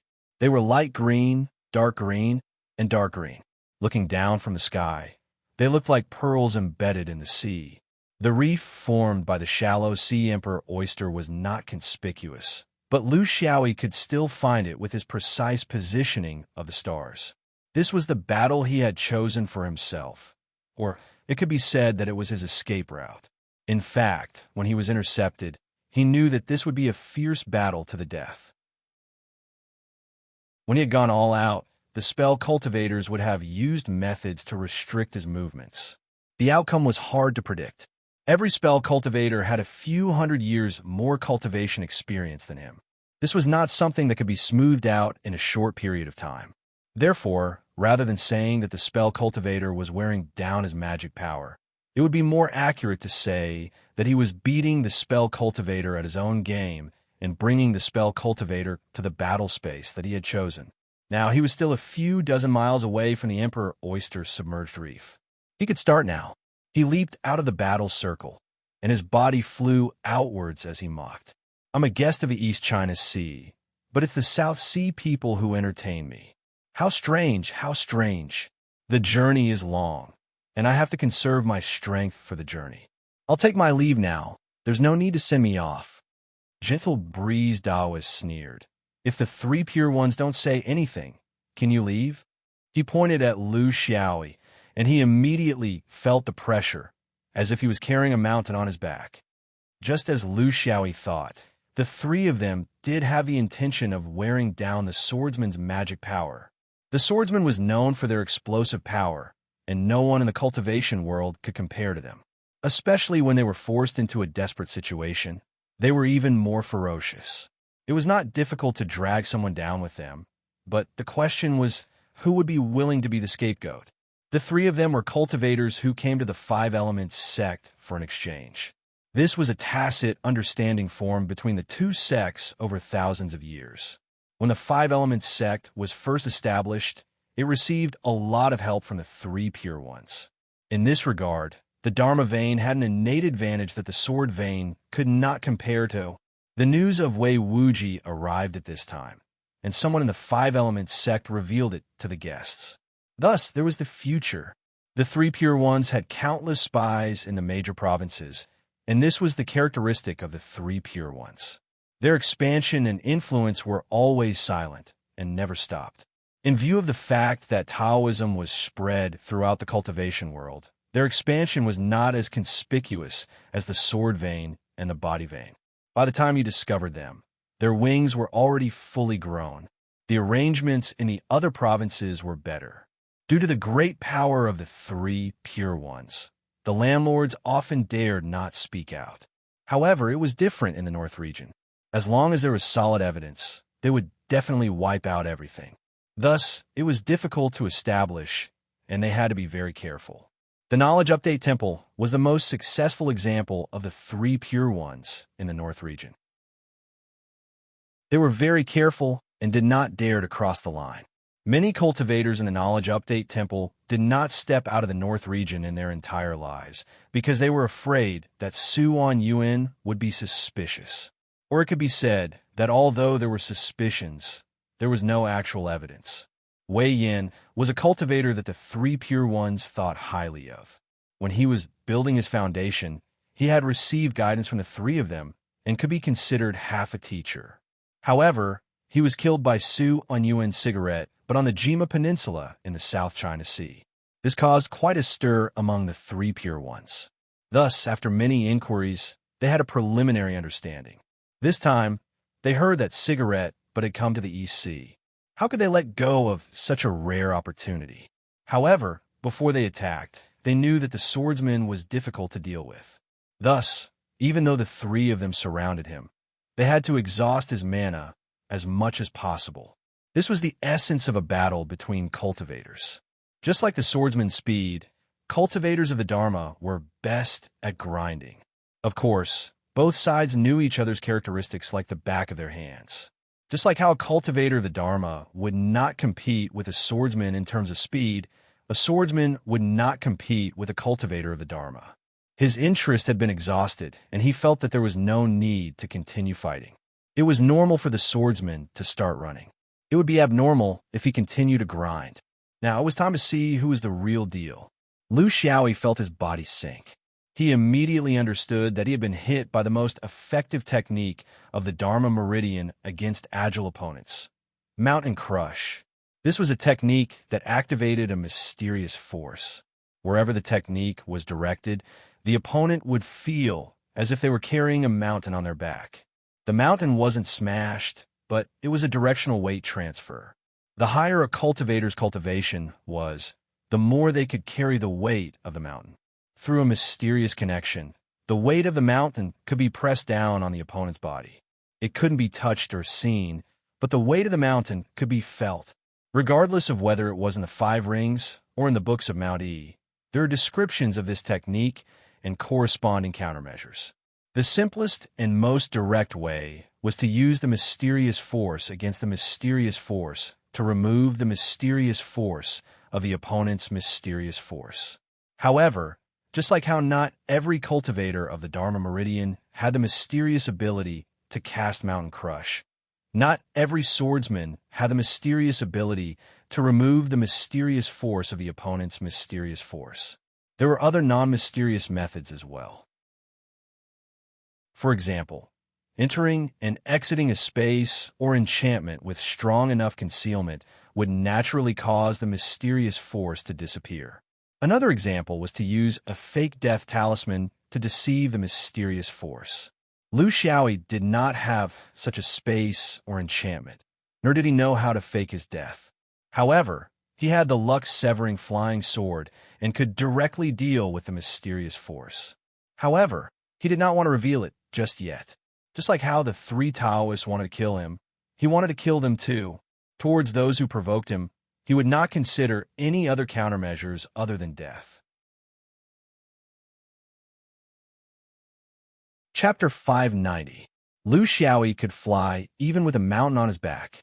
This was one of the miraculous aspects of the star movement technique. The star movement technique relied on two sources of speed. One was the base speed provided by magic power, while the other was the speed of the stars.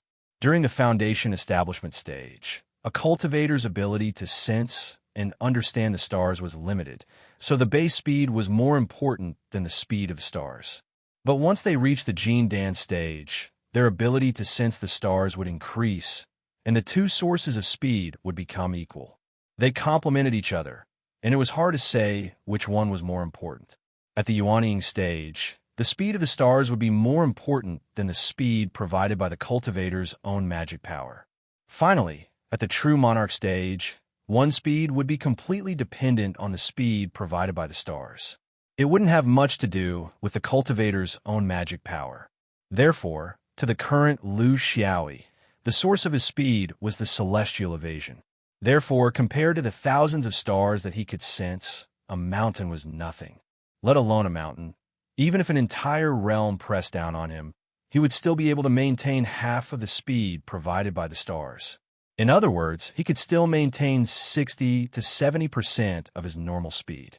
It would be difficult for him to wield his sword, but it wouldn't be so bad that he couldn't even take a single step forward. Hold on. Soothing Breeze was very generous towards his junior apprentice brother. Lien Chung instructed. They were all veterans amongst the Jindan cultivators. They had spent hundreds of years cultivating, and given that they were unable to make any further breakthroughs in their cultivation bases, the only thing they could do was to dabble in magical techniques to the extreme. In particular, Taoist three purities focused on how to control sword cultivators. The mountain pressure was very powerful, but it wasn't their only method of restriction. When they saw the swordsmen use the star movement technique, they had a feeling that the mountain pressure wouldn't be fully effective. The reason why they used it was to test whether the swordsman had a way to deal with the mystery. But from the looks of it, he didn't. No swordsman would be willing to have his speed suppressed for a long period of time. This would bring about unnecessary risks. If he had a similar method of dealing with the mystery, he would have used it instead of hiding it. What was the point of hiding it when they were already at the end? The restrictions would only increase layer by layer. Mountain pressure was just an appetizer. The swordsman's speed slowed down, and the three spellcasters finally had a chance to use their spells. However, they mainly used the low-power instantaneous spells. This was because the swordsman was very cunning. Every time one of them prepared a powerful forbidden spell, he would always be able to escape from the divine senses lock-on. This fellow had 7 flying swords, so there must be some left outside in case he needed to use the heavenly sword ruler. Moreover, because he had a preliminary understanding of the 5 elements, he could more keenly detect the nature of the Dharma cultivator's forbidden arts, as well as the timing to activate them. So slippery. After fighting the 3 spell cultivators on the offensive and on the defensive, his speed was greatly reduced, and he slowly fell into a passive position. However, it was hard to say when this passive position would turn into a losing situation. The more successful things were, the more they had to be on guard against the sword cultivator's last-ditch effort. Gentle Breeze and the other 2 understood this principle. Thus, they advanced step by step, advancing steadily. They didn't expect to finish the job in a single strike. Dafa seized the opportunity when the swordsman was attacking Lian Cheng and cast a barrier within its effective range, Siege. However, the swordsman's reaction was beyond his expectations. Before the barrier was fully formed, the swordsman led the way with a flying sword and instantly broke through the barrier. They were very familiar with Xuanyuan's martial arts and had studied it for hundreds of years. How could they not know that this was one of the swordsman's brilliant techniques to break through barriers? Transfiguration. The swordsman had transfiguration, so it was very difficult for him to be trapped by similar barriers. The reason was simple. No matter how high the Dharma cultivator's cultivation was, it was impossible for him to use a 3-dimensional cage like a barrier to trap the swordsman who had concentrated all his power into one point. However, it was fine. This was just one of the many methods the Dharma cultivators had tried. After flying for a few miles, when the swordsman's attack landed on Dafa, Taoist Lian Cheng waved his hand and released his own barrier, Goose Feather Collar. Millions of goose feather-like objects were scattered around the sword cultivators. Unlike the sturdy barrier around the city, the goose feather-like objects took the path of using softness to overcome hardness. Those goose feather-like objects actually had another name, Qianjun leaves. Every Qianjun leaf was refined by a Dharma cultivator and weighed 1,000 pounds. It could also block a Dharma cultivator's divine sense. Although 1,000 pounds was nothing to Jin Dan, it could not overcome the advantage of quantity. The Qianjun leaves did not possess any offensive properties, but they were densely packed together, making it impossible for an opponent to dodge. If he did not move, he would be attacked by the Dharma cultivators. If he moved, he would be stained with a large number of goose feathers, greatly affecting his divine sense and divine sense. This was also the best way to deal with the swordsman's transfiguration. However, the swordsman still managed to escape from the goose feather collar without a single goose feather on him. Unexpected problems arose. It was also a secret technique that Xuanyuan was famous for. Gentle Breeze sighed. What a scoundrel! Although he had not formed his gold core for long, his choice of swordsmanship was very comprehensive. He was not in a hurry. No matter, he could take it slow. The longer they dragged it out, the closer they would be to victory. He had been holding back all this time because he knew that no swordsman would die kneeling. The more the swordsman did not explode, the more it meant that he was preparing for a life and death struggle. He needed to control the situation at the most crucial moment. 3 peak Jin Dan cultivators were surrounding a swordsman who had just formed his gold core. If he managed to pull one of them away in the end, he would not be able to face the world. This was the difference in philosophy between the Dharma vein and the sword vein. If the 3 swordsmen were here, they would only think of how to suppress the Dharma cultivator's ultimate move and use the method of storm. They would not hold back in this kind of situation. Below Lu Xiaoyi was the dark green Imperial oyster reef plate. This was the battlefield he had planned. It was time to begin. The 7 flying swords in the sky gathered together and formed the 7-star sword formation. After 10 years of continuous surging, the gap between the 7 sword spirits had shrunk infinitely. The further the 4-seasoned sword spirit advanced, the harder it was to break through. This gave the other sword spirits a precious opportunity to catch up. There were no longer any sword spirits that were weaker. In time, He estimated that the Big Dipper sword spirit will be the first to surpass the four-season sword spirit. This was the inevitable result of the star technique. Once the sword formation was formed, the attack and defense were balanced. The sky was filled with sword shadows.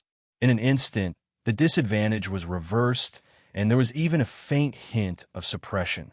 However, at the same time, he could no longer control his sword as if it was flying. The warp sword lineage and the E-sword lineage were contradictory to each other. Both of them could fight against many, but the warp sword lineage relied on speed, while the E-sword lineage relied on the sword formation. Two directions. He hadn't used the sword array all this time because he knew that his sword array could easily deal with one of the three. However, if the three of them worked together, and they were of the same origin, their cooperation would be perfect. It would be very difficult for him to achieve his goal. Therefore, he needed to add a backup plan for himself. Even if he failed, he would have a chance to turn the tables. Chapter 591. But before that, he still wanted to see how far his sword formation could go. The sword formation whistled, resonating with the stars. The three cultivators felt as if they were bearing all the pressure, as if the flying sword in the air would fall at any moment, destroying the world. They were unstoppable. This was an illusion. The sword formation was accumulating power. The sword formation needed to accumulate power.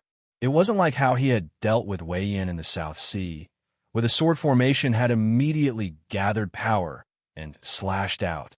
Because he wasn't facing one person now, but three. The sword formation had gathered power into a single sword. When the sword slashed down, it meant that the other 6 flying swords had temporarily lost their ability to move. He couldn't use the heavenly sword ruler, nor could he separate from the sword formation to protect his master, because their power had been transferred to the flying sword that had struck out through the sword formation. But he was facing 3 opponents now. If he fought against them, he might be able to kill one of them, but he would be reduced to ashes by the other 2. So he had to accumulate power. He had to seize the opportunity. He had to create psychological pressure on his opponents. As long as one of them lost their balance, he would have an opportunity.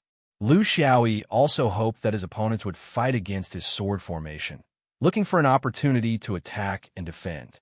Only by fighting would he have a chance. But the 3 Taoists, 3 purities, were extremely experienced. They wouldn't attack easily, but instead stood together, waiting for his sword to land.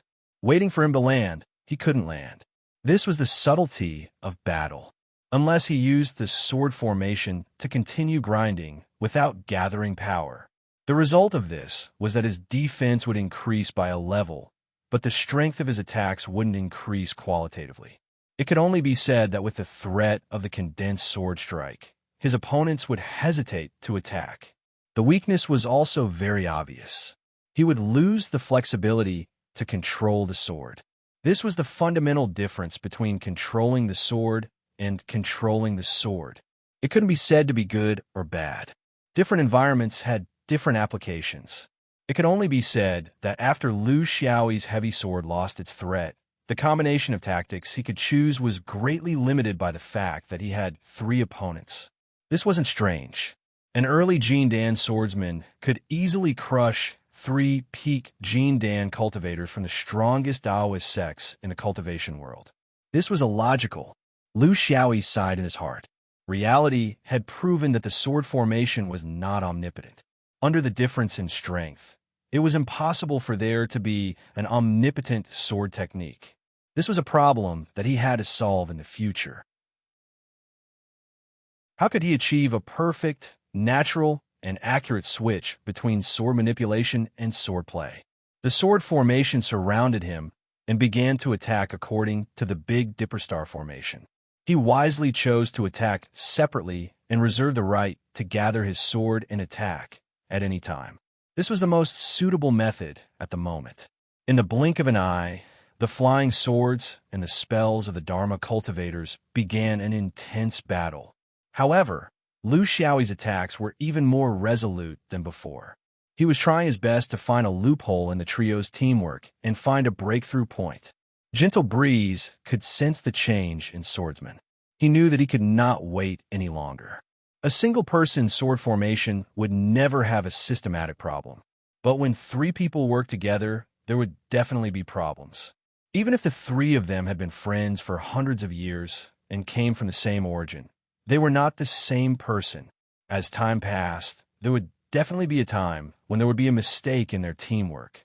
He hoped that this would be a complete victory. He did not want any of his fellow disciples to die here. He secretly took out a jade bottle from his hand. However, he did not throw it at his opponent. Instead, he threw it into the sea below him. His seemingly aimless throw made Lu Xiaoyi frown. Others might not know, but he knew very well what was hidden under the Imperial Oyster Reef. This was also the reason why he had brought the three of them here. However, this was not the original plan. His body slammed into the water and was about to rush up, but he was firmly held down by the three Dharma cultivators. They did not care about the consequences because they knew what their fellow disciple had thrown down. Both sides only knew half of the situation. Lu Xiaoyi knew the actual situation under the sea, while the three pure ones knew the details of the bottle. If they gathered together, what would happen? The jade bottle fell very quickly. Lu Xiaoyi could not free his hands to stop it. He watched as it sank into the sea. Immediately, a whirlpool appeared on the surface of the sea.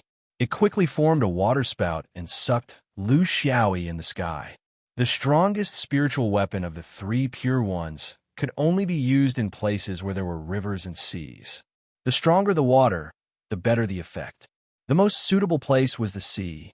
The jade bottle was not famous, but the natural phenomenon after it was thrown into the sea was very famous. The dragon's breath of the azure sea. It was a huge waterspout like the neck of a long-necked dragon. Its body was under the sea, and its long neck was thousands of feet above the surface of the sea, waiting for an opportunity to suck people in. This was a sub-precious weapon whose power was close to that of a precious weapon. It was the pinnacle of the three pure ones' weapon manufacturing technology. Under the dragon's breath, no Jindan cultivator could resist, regardless of their cultivation level. The waterspout's target was obviously Lu Xiaoyi. He was thousands of feet above the sea, but he was still unable to resist the powerful suction force. Before the waterspout even got close to him, the suction force had already controlled the entire battlefield. Not only him, but the three pure ones cultivators were also affected. Gentle Breeze frowned. This jade bottle did not belong to him, nor did it belong to any of the three pure Jindan cultivators. It was a public property of the sect. Anyone who needed it could borrow it from the sect temporarily. The purpose of their trip this time was only to communicate with the Five Elements sect of the Eastern Sea. They did not know that there would be a battle. The reason why they brought this jade bottle was because the Five Elements sect had heard of the dragon's breath of the Azure Sea and wanted to see it for themselves. If such a request was made by other sects, it would be meaningless. However, since the Five Elements sect was inextricably linked to the three pure ones, their request had to be fulfilled. They were not asking for the jade bottle, but just to see its effects. Before they could demonstrate it on the spot, they already knew about the arrival of the Xianyuan swordsman. This was the reason why they were so confident. With their positioning technique, at least in the Eastern Sea, with the help of the Five Elements sect, it would not be difficult to locate the swordsman on land. Why did they let him go out to sea? Why did they let him leave the coastal waters? The most important factor was that the deeper the sea, the more powerful the dragon's breath of the Azure Sea would be. If a cultivator was caught by the dragon's breath, he would be torn apart by the water pressure in the waterspout. He would not be able to use any mystic techniques. If his body was not tough enough, he would probably die on the spot. Even if he could hold on and escape in the end, most of his abilities would be gone. How could he survive being surrounded by three people? It was a perfect strategy. This was the reason why they were not in a hurry to make a move themselves. Three peak Jindan cultivators had to use this kind of inferior treasure to deal with an early Jindan cultivator. This in itself showed that they were afraid of the swordsman. If the swordsman died in the Yellow Springs, he should be proud of himself. The only small surprise was that the waterspout's attractive force was a little too strong. It actually faintly enveloped the three of them. Was this a normal phenomenon? Seeing the gazes of his two junior brothers, Gentle Breeze smiled indifferently. It's fine. Just relax. The jade bottle has already located the swordsman. There's no mistake. It's just that the dragon's breath of the azure sea is boundless and cannot be condensed. This is also a common problem with water-type forbidden techniques. It's not strange at all. He did not speak the truth because he had never used the dragon's breath of the azure sea before. But at this moment, as the senior brother in charge, what else could he say? Could he say that he had never used it before and didn't know? Could he just leave it up to fate? Chapter 592. Lu Xiaoyi couldn't break free from the suction force. The best time for him to escape was when Gentle Breeze threw the bottle into the sea. Unfortunately, even though he had anticipated it and was vigilant, he was still a second too late under the desperate suppression of the three spell cultivators. By the time he removed the sword formation and prepared to use his flying sword to break free from the suppression, it was already too late. The dragon breath of the azure sea was already formed. Before the water dragon could reach the sky, a majestic wave of water completely enveloped the combat airspace. The only way to solve this problem was to have a deep understanding of the five elements. But he couldn't do it now. This wasn't his plan. His plan was to borrow a buy-in under the imperial oyster reef. Buy-in, a strange creature among sea beasts. It was an insect in the sea and a fish in the sea. It was a natural amphibious creature. The king among them could cultivate to become a demon on its own. When Lu Xiaoyi passed by this reef on his way here, he happened to find this demon giving birth in the reef. Because the little buy-in after giving birth would exclusively feed on the carcass of the imperial oyster reef, this imperial oyster reef was the best place for buy-in to give birth. There was no need to worry about food, and a few more. Buy-in who couldn't protect themselves when they were young could survive. Buy-ins weren't like lactating animals, where the big ones would take care of the small ones and wait for them to grow up and have the ability to survive on their own. They were essentially no different from ordinary sea beasts. They gave birth to thousands of buy-in at a time. As for how many would survive, it was up to the unpredictable risks of the sea. After giving birth, a female buy-in would rest in the imperial oyster reef for a few days and eat the imperial oyster reef to make up for the loss of her body. This was also the only time a female buy-in would have the radiance of a mother. After her body recovered, she would leave the imperial oyster reef and let her offspring fend for themselves. Lu Xiaoyi's plan was to lure the spell cultivators to attack here.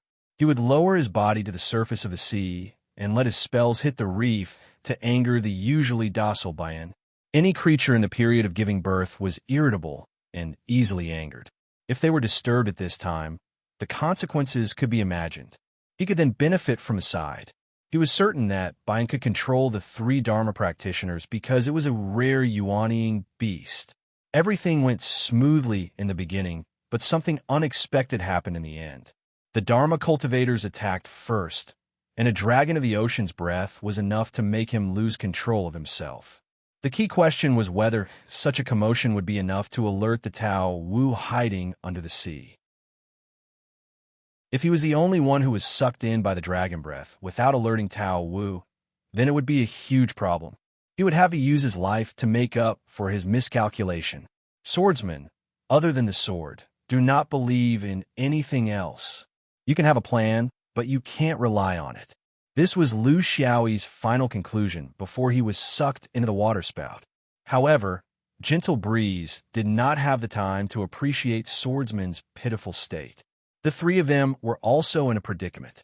This wasn't a pure azure sea dragon breath. There were other things hidden in the waterspout. Was it a coincidence? Or was it Swordsman's plan? They didn't have time to figure it out. The three of them unleashed their spells at the same time, attacking the waterspout. However, they couldn't stop themselves from being sucked into the waterspout. The three of them were shocked to find that there was another huge mouth inside the waterspout. It was a mouth full of sharp teeth, red cavity walls, and two cold, dead fish eyes that emitted an uncontrollable murderous intent. They couldn't even tell what kind of sea beast it was. This guy had hidden himself inside the waterspout, leaving only his mouth outside. Tao Wu had a space. To be precise, it wasn't a space, but its stomach pouch. When it swallowed food, it would expand greatly, and it would have a small space. This was why sea beasts could last for several years. The cultivation of sea beasts was different from that of humans. No matter what realm they were at, they wouldn't refuse to eat. Moreover, their appetite was huge. As time passed, their stomach pouch became extremely tough. With the nourishment of Yuanying's elemental energy, they could easily swallow a Jindan beast. Most of the time, they didn't even need to chew and just relied on their stomach to digest. This was a rather powerful ability of sea beasts. When fighting with humans, sea beasts would often transform into their true forms and swallow their opponents in one gulp. In fact, they relied on their abnormal stomach pouch ability. Lu Xiaoyi was the first to be swallowed. He secretly complained in his heart. Tao Wu's stomach pouch couldn't be empty. It was a clean place. Imagine the situation inside a human's stomach pouch. Sea beasts' stomach pouches were essentially the same. The only difference was that humans mainly ate grains, while this guy only ate seafood. It was filled with viscous gastric juices, undigested beast bones, and all kinds of strange things. The gastric juices were extremely corrosive, and with the addition of the sea beast's elemental energy, there weren't many things in this world that they couldn't digest. If a cultivator was inside, they wouldn't die. As long as they put up a layer of protective aura around them, they would be able to barely hold on. After all, cultivators didn't have the problem of suffocation. However, a human's elemental energy wasn't endless. This place was isolated from the outside world of spiritual vigor. Without replenishment, it was only a matter of time before the cultivator died. Lu Xiaoyi tried. Because the stomach pouch was a mutated small space, it belonged to the sea beast's natural ability. A person inside, it couldn't open their storage ring. In other words, the countless pills in the storage ring could only be looked at, but couldn't be used. This was the human's own trap. Which cultivator didn't keep their personal belongings in their storage ring? Who would keep them in their pockets? Similarly, the flying sword couldn't come out. This wasn't the sword spirit's problem. This was the sword case's problem. It was suppressed by Tao Wu's small space, and the flying sword had lost its exit. This was the suppression of space, and also the suppression of cultivation level. This made Lu Xiaoyi very disappointed. He realized this problem. If he could survive, he swore that he would create a sword case that even the gods couldn't break his sword path. He still had time. With his own elemental energy, he could maintain this protective aura barrier for at least a few days. It wouldn't be too long because of the corrosive gastric juices and the suppression of elemental energy.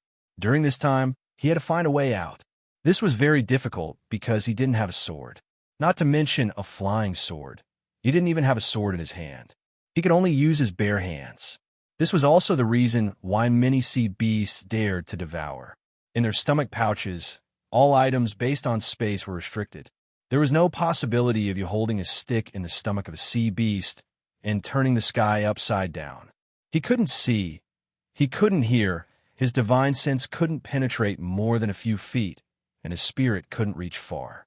In the viscous gastric juices, he couldn't use the stellar escape, so he could only swim.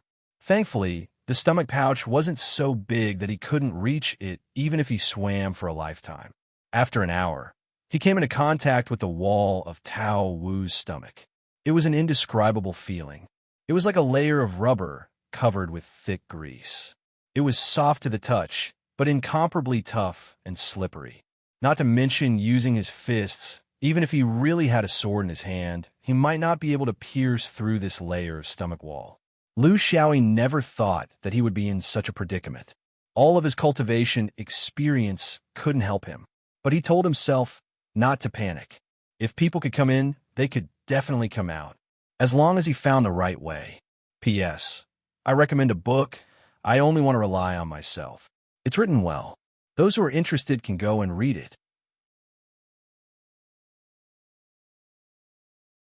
Chapter 593. Lu Xiaoyi knew that he couldn't leave the stomach wall because he didn't know the direction. He had to rely on a base, so he could only follow the stomach wall. Since it was impossible to break through the stomach wall, where was the exit? There were only two, the esophagus that led to the mouth and the feces that led to the excretory opening. This was the common point of all living creatures. There was no exception. The advantage of going through the esophagus and finally going out through the big mouth of Tao was that the distance would be shorter because the esophagus couldn't bend like the large intestines and small intestines. It should be a straight path. The trouble was with the mouth. What if Tao Wu didn't open its mouth? What if it opened its mouth and suddenly bit him when he passed through? Although he had physical skills, he didn't train himself into a small steel being. There was a high probability that he would be bitten into a sieve by Tao Wu's steel teeth. The feces path? The trouble was that the distance would be long. The large intestines and small intestines coiled in such a viscous mixture of liquid and solid would waste a lot of time. A human's intestines were usually 5 times the size of their height.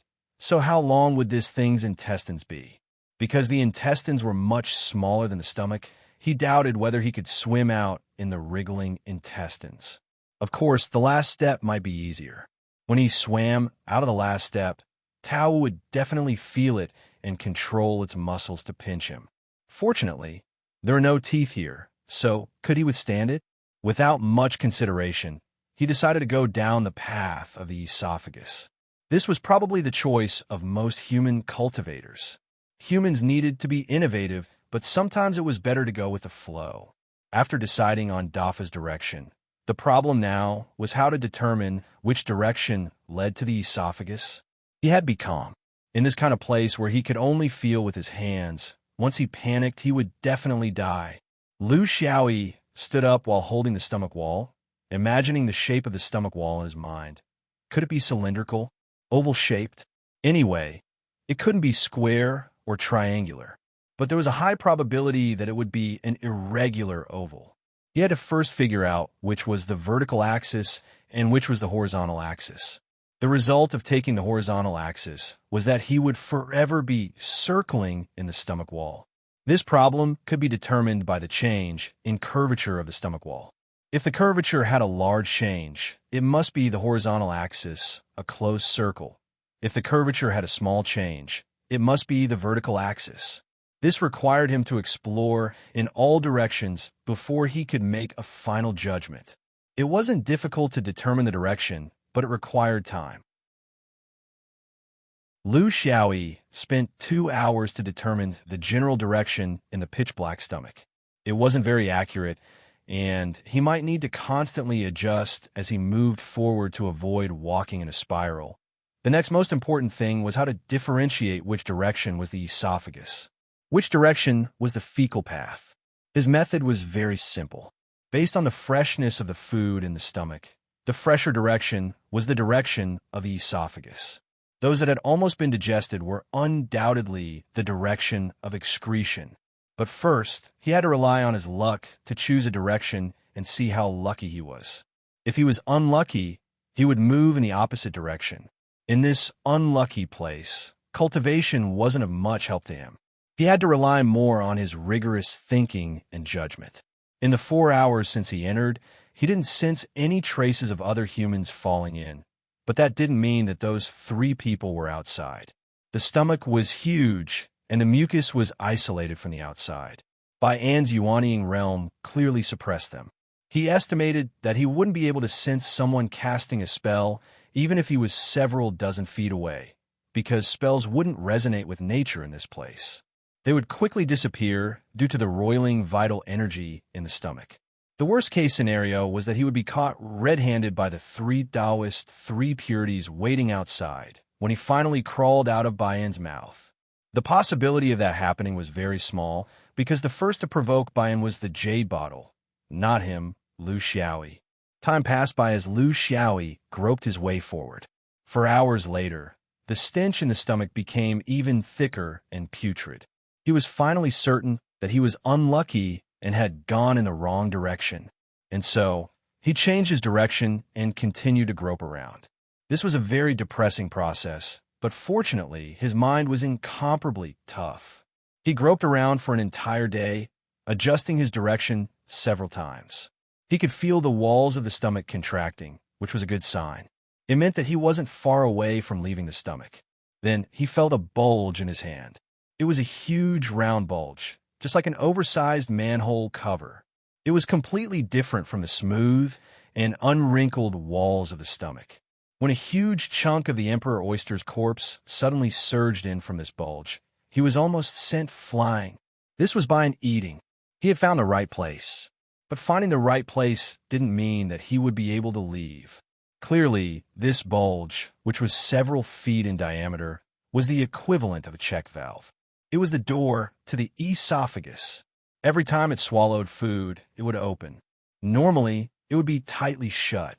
However, with the momentum when Bayan swallowed the food just now, that was the impact of the food wrapped in his vital chi. There was no gap at all. With such momentum, Lu Xiaoyi really didn't have the confidence to withstand the flood of food. How could he get out? He couldn't think of a better way at that moment, so he could only follow the bulge and grope forward. He wasn't trying to find a switch or something like that, but he wanted to see if there was a more sensitive spot that could stimulate Bayan to open the door to its esophagus. At that moment, he had already completely given up on his six senses. In such a special environment, his eyes were useless, his nose was useless, his ears were gone, his tongue was disgusting, and his body's consciousness was sticky. The only thing he could use was his divine sense, which couldn't extend more than a few feet. Rather than wasting it, he might as well restrain it. As for how to get out, it all depended on a pair of hands. Right at this moment, his fingers touched a very strange thing. It was very flexible and abrupt. There were a few moving nipples. Lu Xiaoyi's reaction was extremely sharp. Without thinking, he gathered all the mana in his body and concentrated it on his fingers. Like a finger sword, he stabbed forward without hesitation. If it was Bayan's diaphragm, he wouldn't be able to pierce it. But this time, he could clearly feel the sensation of his fingers penetrating her flesh. Half of his palm was already in. A dull groan of pain was heard, followed by a strong, rebounding force. Unfortunately, he didn't have time to explode with sword chi. Opposite him was, of course, an old opponent of the three pure ones. But who was it? Were the three of them still together? With Bayan's strength, since it had already started swallowing, there was no reason for it to swallow one or two of them. It would definitely not leave any of them behind. Like Lu Xiaoyi, they also felt their way to the door. To be able to cultivate to this level, there wouldn't be a weak-willed person. However, Lu Xiaoyi wasn't afraid. When it came to close combat, especially in such a narrow space, using fists to decide life and death was on a different level from him. Chapter 594. Lu Xiaoyi was facing two people. This outcome was neither good nor bad for him. His spiritual power was strong, and he was not at a disadvantage at all. Coupled with his experience in close combat, he could make up for his lack of magical power. The fierce battle unfolded in a small space. No one would be able to watch such a battle. It was like a fight between a few ruffians in the marketplace. Due to the viscous gastric juices and abundant vitality, the battle was completely out of the ordinary. Fists could not be swung. Palms could not be swung. There was only the poking of fingers, gouging of eyes, pulling of hair, choking of necks, biting of knees, tearing of clothes and pants. An hour later, the three exhausted people from both sides came to a tacit understanding and stopped fighting. No one could do anything to the other. The problem was that if this continued, everyone would perish together in this place. The three pure ones cultivators were already at a disadvantage. They were exhausted from running for their lives. If not for their high cultivation and their ability to help each other whenever they were in danger, they would have been killed by Lu Xiaoyi long ago. They were very curious. Although this sword cultivator's mana was insufficient, his spiritual energy was different from that of ordinary people. This made it impossible for the two of them to work together. The two of them always failed at the last moment, as if he could see it. Lu Xiaoyi was also depressed. His assassination was always a little bit lacking. This little bit was also because of his cultivation level. Although his explosive power was very strong, the difference in the total amount of magical power was obvious. Ordinary people were not lacking in physical strength, but cultivators were not lacking in magical power. Moreover, the two of them could support each other, leaving very little time for him to kill. They both realized that before they found a way out, it was stupid to fight to the death. Gentle Breeze took the initiative to make peace. Let's go out first, then we can fight. Lu Xiaoyi did not reply. What about Chunxin? His thoughts were very clear. Among the three sides, he was in the worst situation. His magical power was somewhat overdrawn, and he was close to the danger line. His body had also suffered serious injuries in the battle just now. Of course, the 2-3 Pure One's cultivators were more seriously injured. Most importantly, in terms of recovery ability, the swordsman would never be able to compete with a magical cultivator who was unique in terms of health. Therefore, it would be a problem if they got out. If it was still a dead end, then he might as well drag the two of them down with him. Gentle Breeze didn't hesitate. He was a decisive person. At this point, the hunt had already reached an uncontrollable stage. Out of the three of them, only he and Lianxing were lucky enough to bump into each other because they had fallen relatively close to each other. As for Dafa, there was no news of him at all. They had tried to search for him, but they were powerless to do so they quickly gave up on this unrealistic idea. The two of them could no longer suppress the swordsman. Even if they managed to escape, it was hard to say if they could continue fighting. The confrontation between cultivators was very particular about momentum, karma, timing, and other uncontrollable and mysterious reasons. This was also the difference between cultivators and mortals. They wouldn't beg endlessly. They were more accustomed to long-term preparations, and then when they sensed something, they would strike a fatal blow. This wasn't just a tradition of the swordsman. In fact, it was a habit of all cultivators. When the interest was lost, or there was no clear trend, no one would be willing to continue. They had come because they thought they could win. Now that they had lost this confidence, and with the variable of Tao Wu, the situation was already out of control. There was no need to continue with the original plan. If Tao Wu doesn't give up, we'll attack it together. We'll talk about it later. Does fellow Taoist Yin agree? The three of them clapped their hands and made an oath. Just a moment ago, both sides were mortal enemies. Now, they had formed a temporary alliance. This was the other side of cultivation. On the other hand, learning to compromise was also very important. When the esophagus is opened, we can't get out. When Tao Wu swallows food, it will be accompanied by a pressure of vitality. We can't withstand it.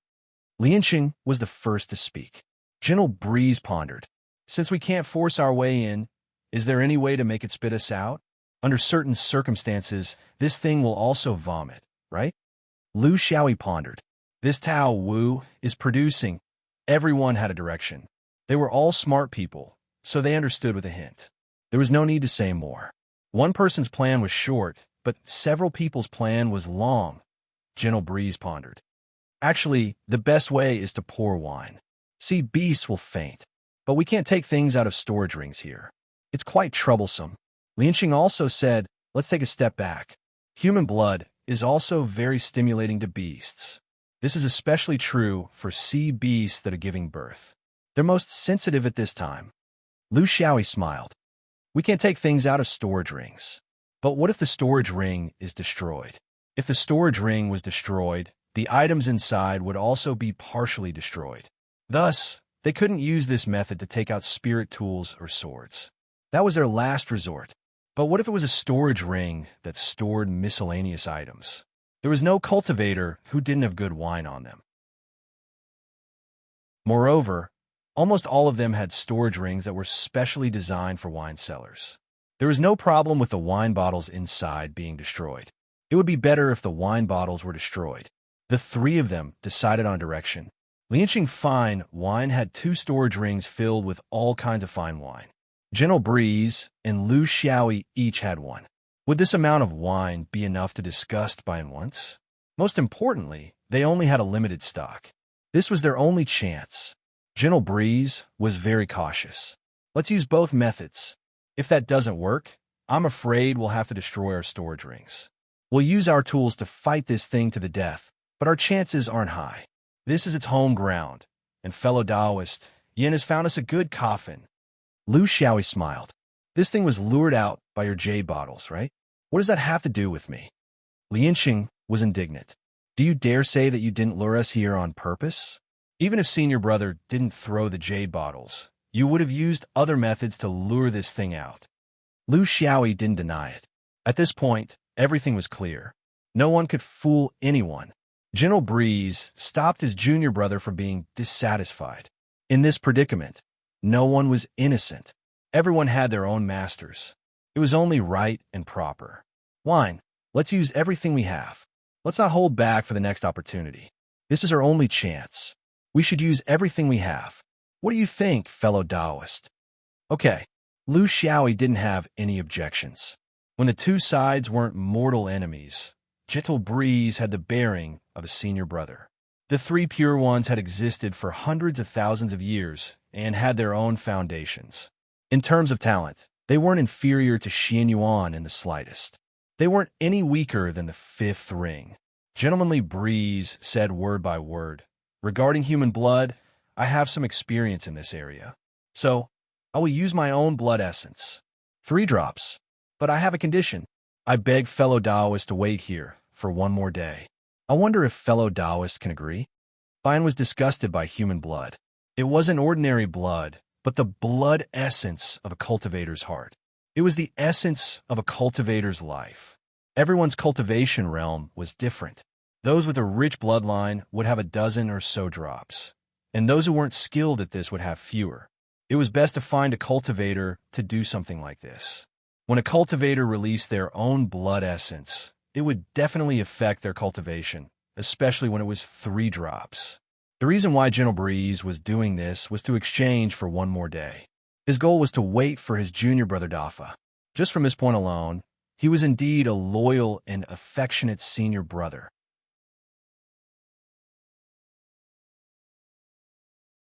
Chapter 595. The three of them waited in silence, thinking about how things had developed to this stage. It wasn't regret. The higher a cultivator's realm, the less he would doubt his own goals. Even more so, he wouldn't feel sympathy in battle. A swordsman's heart was as hard as steel, and a Dharma cultivator wasn't that soft either. This was a battle of orthodoxies. Friendship in battle would only result in harm to both sides. The only way they could trace back was to find their own mistakes so that they could improve next time and not doubt their own goals. Lu Xiaoyi knew that he had made a lot of mistakes. He didn't have to fall into such a passive situation. He knew that there were cultivators who wanted to encircle him and test their battle techniques. That wasn't wrong. What was wrong was the way he dealt with it. It wasn't pure. It lacked a kind of unruliness and appeared to be worried about personal gains and losses. Unruliness was a kind of temperament. It was easy to say, but difficult to do. The difficult part was that a cultivator had to pull himself out of the intricate calculations and return to simplicity and naturalness. This wasn't brainlessness.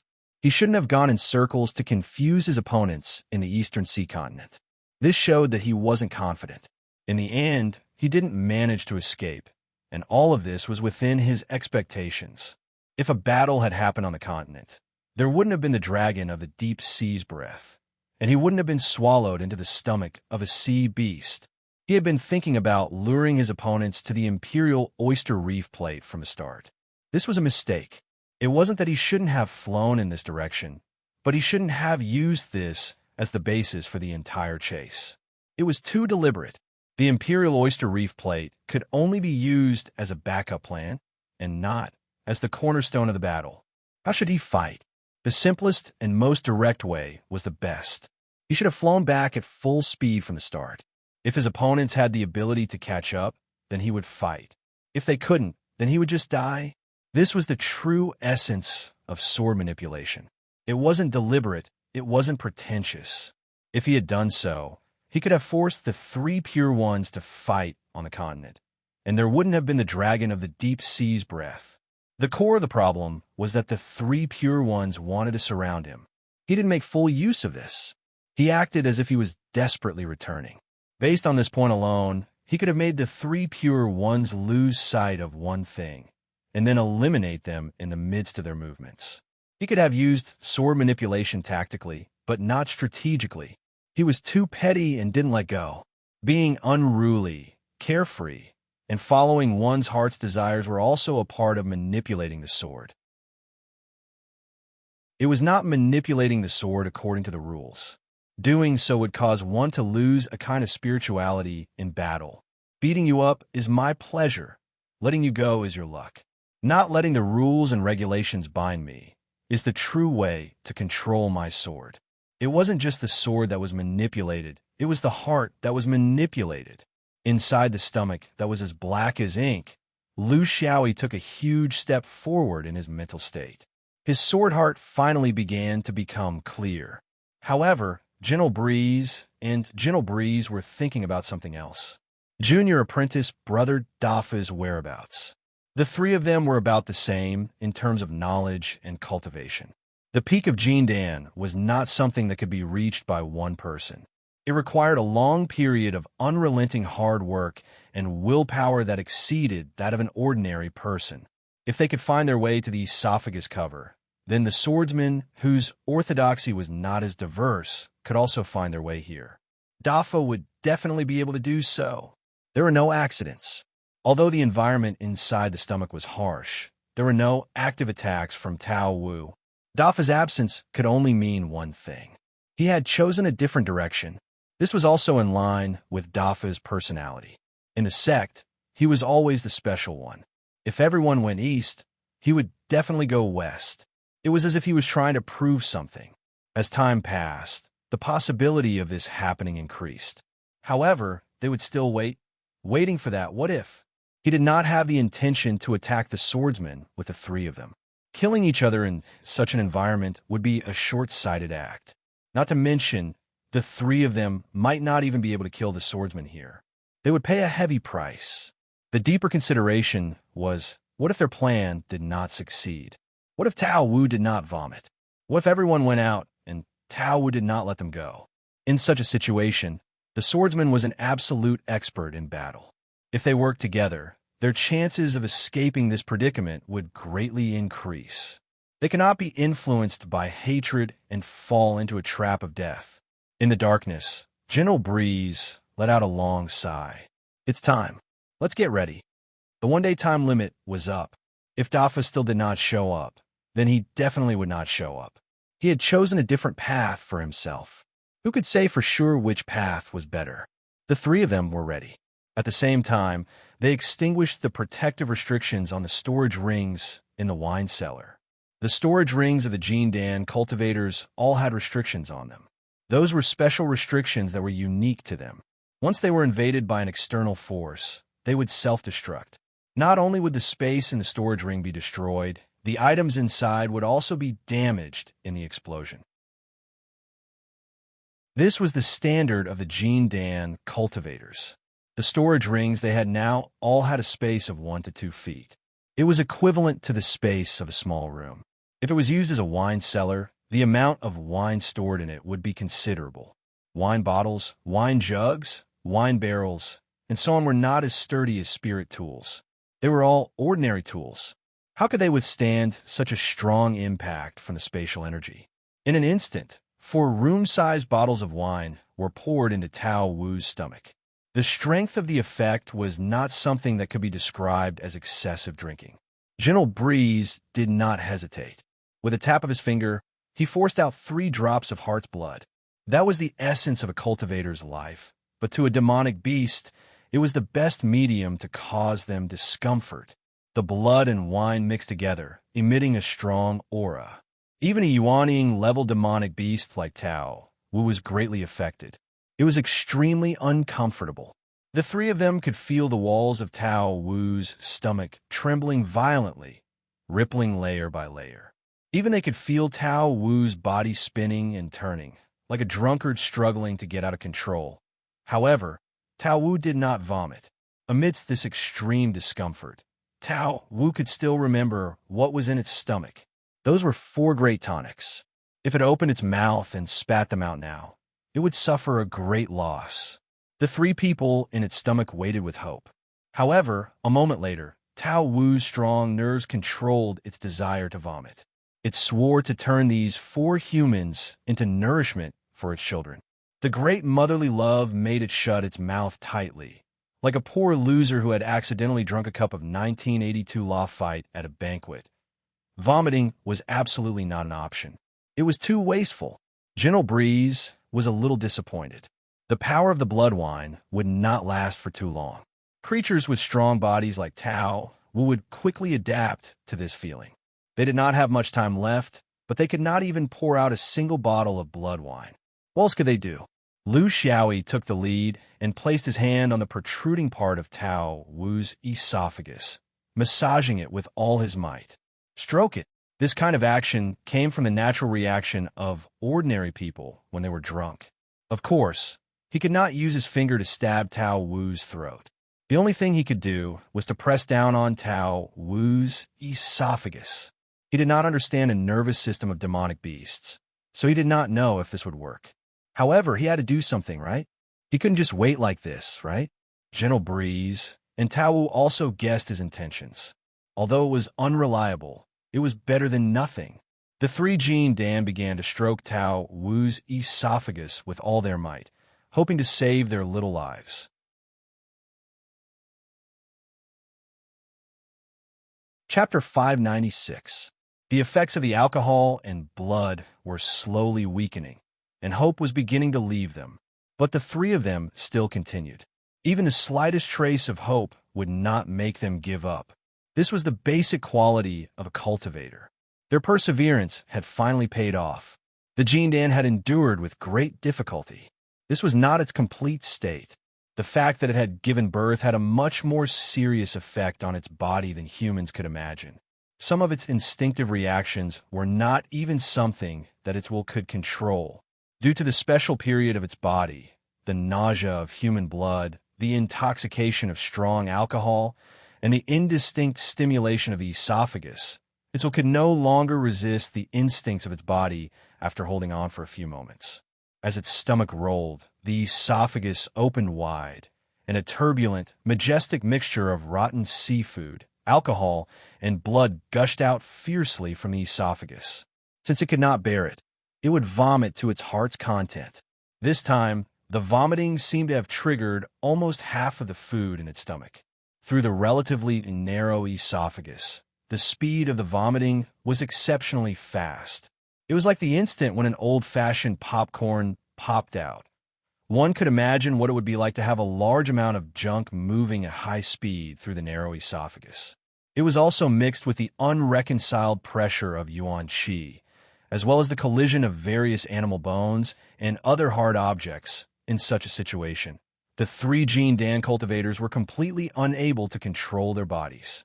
Other than going with the flow, trying their best to summon their energy to defend themselves, and curling their bodies into a ball, they could not do anything else.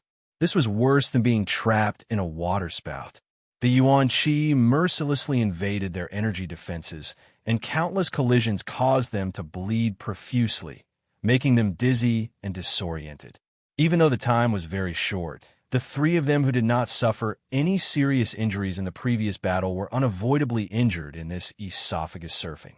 Their injuries were comprehensive. Their bones were broken, their internal organs were shattered, and their limbs were twisted. If the esophagus was as long as the intestines, they might not be able to survive. Thank the heavens, the esophagus was very short. In the next moment, they found themselves thousands of feet high in the sky. It was not because the Jindan had given birth in the sky, but because of this stinky liquid that had washed them up. As long as they did not die, it was worth it.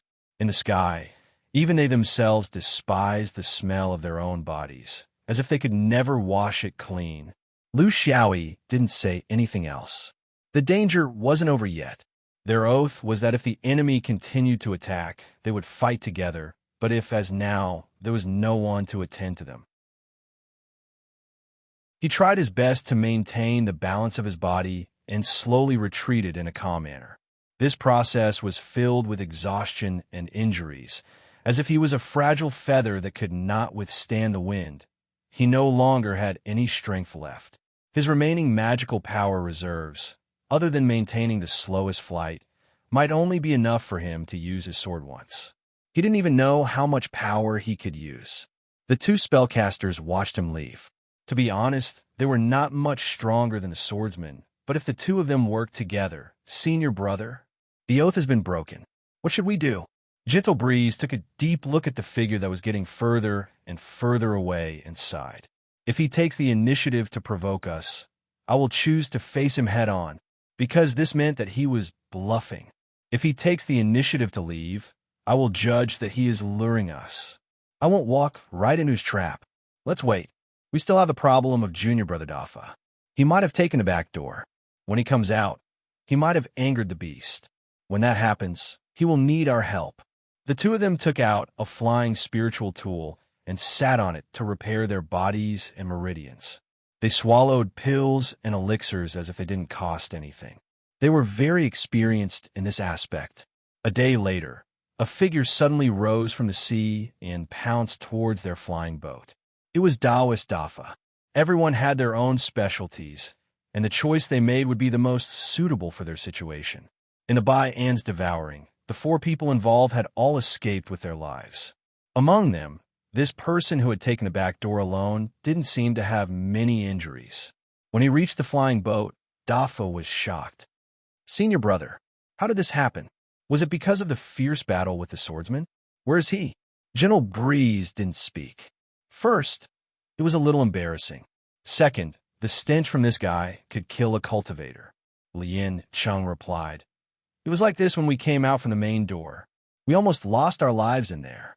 It has nothing to do with the swordsman. Dafa laughed.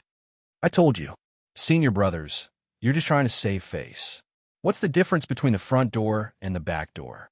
In essence, they belong to the different stages of food spoilage. Food is shit, and shit is food. Once you get over this, it doesn't matter anymore. I waited for you inside for a day. Otherwise, I would have come out long ago. It was the will of the heavens. If they had come out earlier, the swordsman would have died without a doubt. But compared to the swordsman's life and death, the friendship between senior and junior brothers was more important. Being able to wait for each other in such a difficult situation was the most precious thing. The swordsman has already left. He's within a day's journey, heading towards the north. His injuries are the same as ours, so he can only display a limited amount of strength. It's not even 30 to 40% of his usual strength. Search in the direction of the north. Pay special attention to the isolated islands and reefs along the way. In his current condition, he can't fly on his sword. It's very likely that he's looking for a place to recuperate. But remember, don't search for him for more than 3 days. After 3 days, the swordsman will partially recover. It'll be very dangerous for you to face him alone. This swordsman is no ordinary swordsman. He's cunning and ruthless. Don't underestimate him. Dafa nodded. Understood. 3 days is the limit. I won't be rash and throw myself into a dangerous situation. Gentle Breeze nodded. Your senior brother Lien Sheng and I will follow behind you. But in our current condition, we can't fly too fast. You'll have to rely on yourself for everything. Dafa nodded. Without hesitation, he flew forward. Lien Sheng was a little doubtful. Senior brother, can you find him? Gentle Breeze smiled bitterly. With junior brother Dafa's temper, can you stop him? Rather than letting him sneak around and search without restraint, why not let him search ahead and set a time limit? That swordsman is extremely cunning. It's impossible that he doesn't have his guard up against us. If he sets up an ambush at a certain location, it'll be very difficult to take him down alone. It'll all depend on luck. Lien Sheng was very confident. The swordsman has always prided himself on cultivating diligently. He always flies on his sword and disdains using flying objects. How long can he last? Even if he has a flying object, the effect of recovering while flying on it is very limited. That's why I don't think he's gone far. It's very likely that he's hiding on one of the islands in the East Sea. It's just that we're in shallow waters, and there are islands and reefs everywhere. It'll be very difficult to find him in detail. Gentle breeze sighed again. After we return, I'll write a letter to the faction asking for an order to restrict the actions of the Knowledge Update Temple in the north.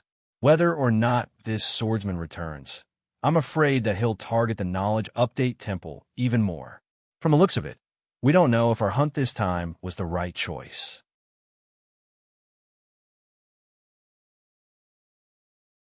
Chapter 597. A large bird was flying above the eastern sea. The large-mouthed egret wasn't fast, but its existence was beyond the expectations of the three purities cultivators. They didn't need to worry about controlling it, and they could rest in peace. It had been a month since they left the Imperial Oyster Reef, but no one chased after them. He understood that they were powerless. In the past, he might have returned after his injuries had improved. What if he had gained something? He wasn't the type to admit defeat after suffering a loss. But now he felt that there was no need. As long as he was in blue sky, they would meet again sooner or later. What was the point of fighting now? After gaining a deeper understanding of the sword manipulation art, his state of mind had changed. The so-called manipulation was to be unrestrained, not deliberate, not forced, and not stubborn. This was the essence of manipulation. Although he didn't kill any of his opponents in this battle, it had a profound effect on him. It would become a guiding principle for his future sword cultivation. Everything would be based on this. He went from wanting to be a rice worm to not wanting to be a rice worm, to not wanting to be a rice worm, to not caring about being a rice worm now. This process was the process of exploring the great Tao, the process of understanding manipulation. Now, he could truly say that he had learned how to manipulate the sword. He wasn't just learning the sword, but also learning how to be a person. He had completely thrown away his psychological burden and began to live a swordsman's life that belonged to him alone. He would come and go freely, unrestrained. He would draw his sword when he felt like it, and withdraw when he felt like it. Why should he care about what others thought? Why should he care about the differences in Tao? Why should he let hatred affect his heart of the sword? He didn't hate. He didn't hate the three purities. He didn't hate Bayan either. If every battle could bring him this kind of enlightenment, he wouldn't care if he couldn't kill his opponents and wouldn't care if he was covered in wounds. Everyone who paved the way for him was a noble person, and he was grateful for their kindness. This was a good trip. This battle was priceless.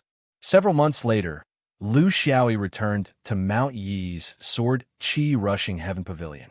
He needed to explain to Reverend Nan why he didn't even bring back a single strand of hair from a mission that wasn't too difficult.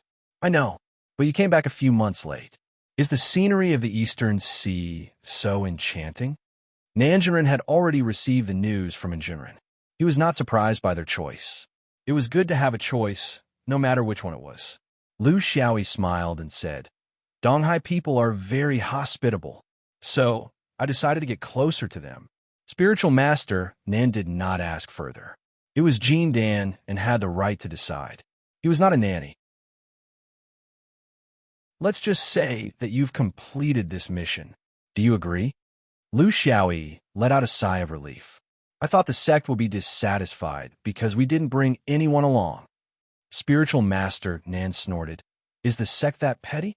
My Xianyuan sword faction will not change just because of a group of people, even if they're talented in the Tao of alchemy.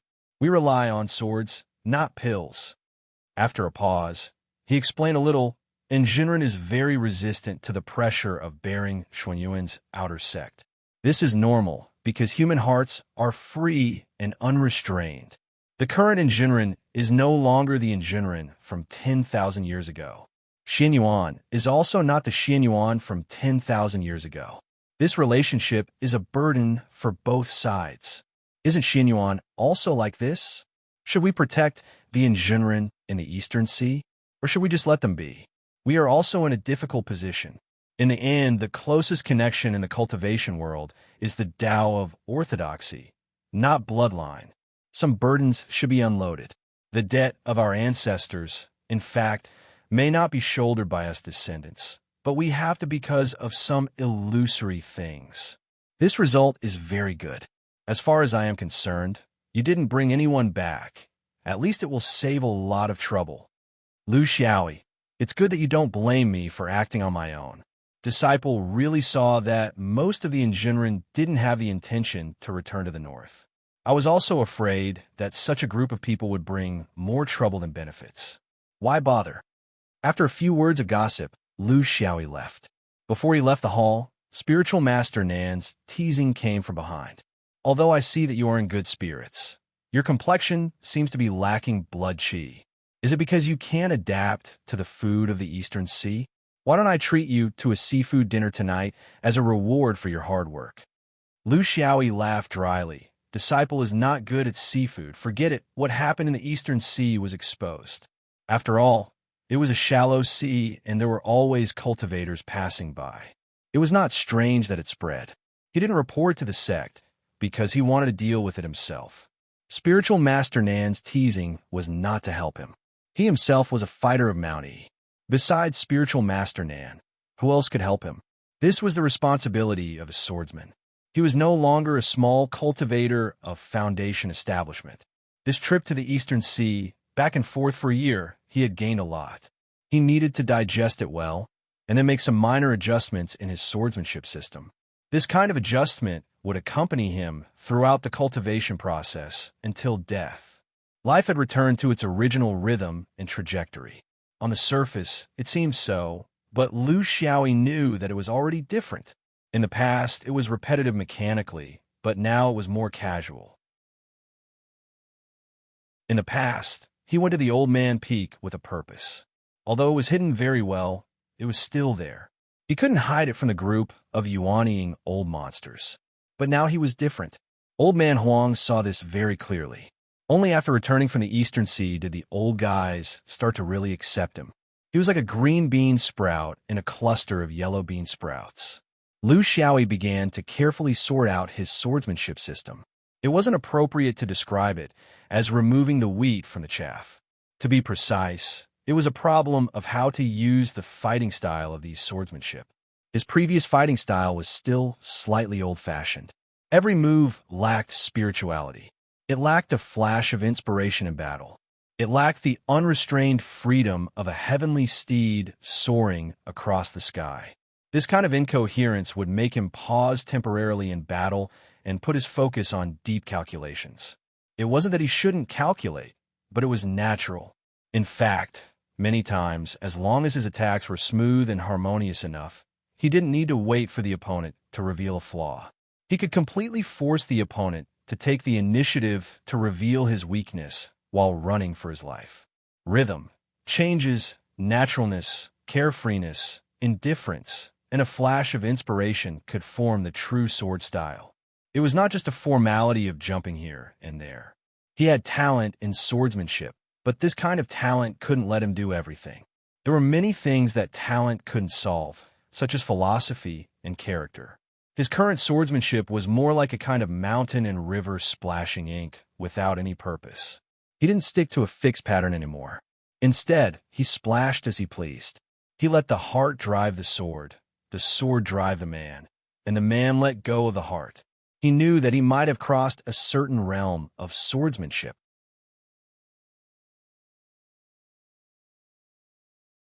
Chapter 598. Lu Xiaoyi chose a few more swordsmanship for himself. He chose them from one Guangfeng's family because he felt that the swordsmanship of the external sword was not very imaginative. It only focused on the engraving of the sword formation of the flying sword. As a result, the fighting style of the external sword was not very flexible. Once the flying sword was out, the opponent would probably know what you were good at, which was the worst thing in a battle. Good swordsmanship should be unexpected. It should not be deliberately cloudy, but naturally unconstrained. In this regard, he coveted many of the swordsmanship of the internal sword. He had a sword spirit, so he could imitate many swordsmanship. The key to learning swordsmanship was to learn the spirit of the sword. As for how to show it, it was not important. Thinking, the key was to be able to do it casually. That was what he valued the most.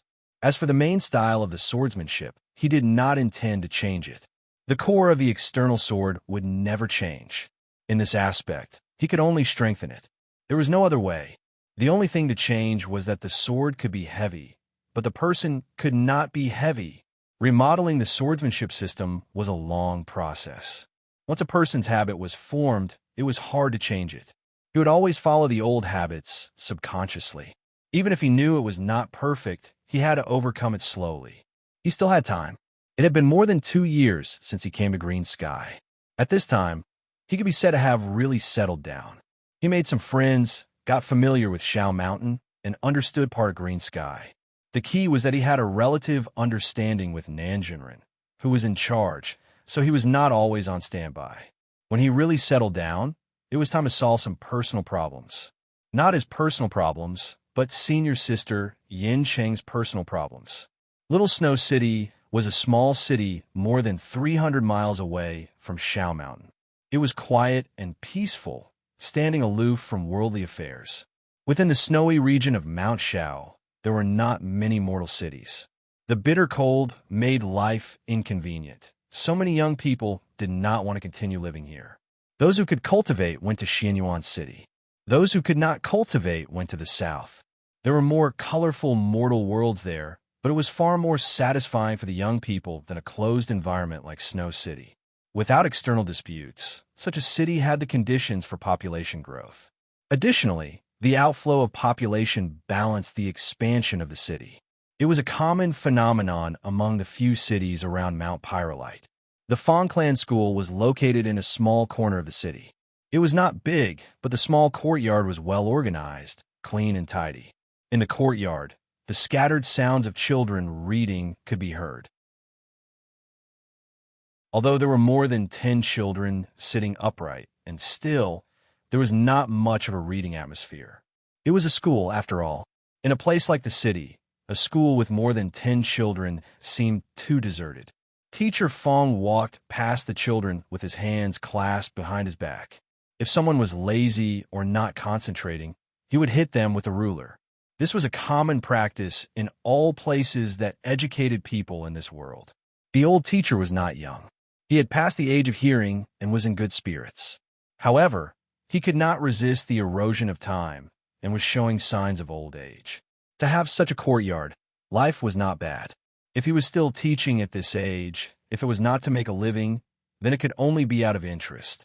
Although he was wandering around in the midst of the children's reading, and the ruler would occasionally hit the mischievous children, his mind was not here.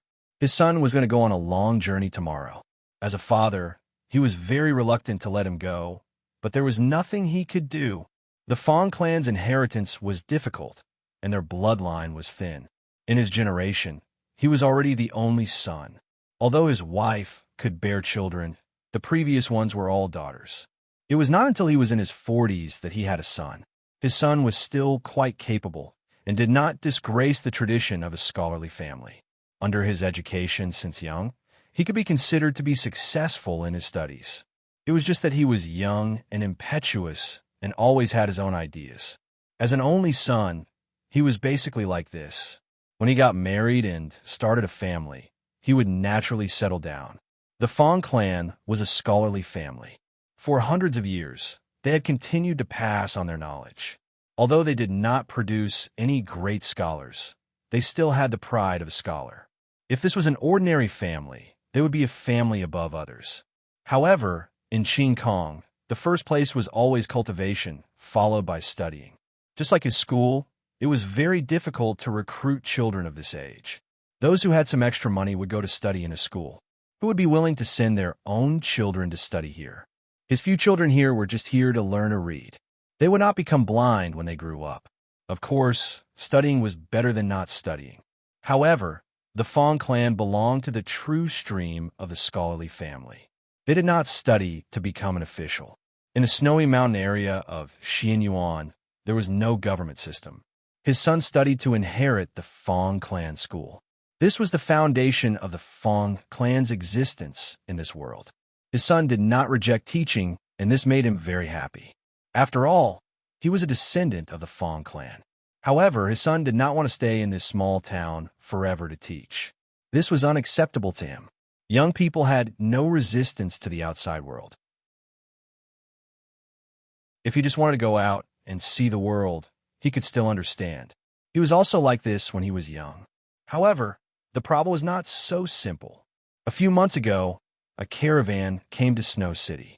It was a caravan of grassland people from the west. They sold things like fur and herbs. Although it was not common, there were always one or two caravans in a year, so it was not rare. What made him angry was that this time, there was a coquettish grassland girl in the caravan. He did not know why, but after a while, she fell in love with his son. He was his only son, and he was used to being arrogant. He did not want to get married early, so he turned a blind eye to it. He thought that when he was a few years older, he would naturally stop playing around. Then, with the Fong clan's small reputation in Snow City, it would not be difficult for him to marry a lady from a noble family. However, he did not expect that the grassland girl would take his place. Maybe it was because of the incomparable attraction of the exotic scenery, or maybe it was because of the pretentious style of the young ladies in the small town, which made his son feel disgusted. When he found out, his son was already inseparable from the girl, which made him very helpless. This was not a big deal. At worst, he could just marry her. Although the land was grassland, the seeds were still the Fong clan's. Even if he planted the snow lotus, he would not be able to become hula grass. However, the next blow was too much for him. His son actually proposed to live in the grassland with the girl for a few years, and, at the same time, to develop the Fong clan's education plan in the grassland. This was unacceptable. How many years was a few years? What if they gave birth there and did not come back? Would the family be separated like this? It was impossible for them to go to that place at such an old age. The worst thing was that after the manager of Snow City heard about this, he strongly supported it. He said that supporting grassland education was the responsibility of every Central Plains person, and that it was the best way to communicate between the two clans, and so on. If you were so kind, why don't you go? However, the arm could not twist the leg. His son was enchanted by the grassland fairy, and with the support of the manager of the city, it was a foregone conclusion that he would go. This was what he was worried about.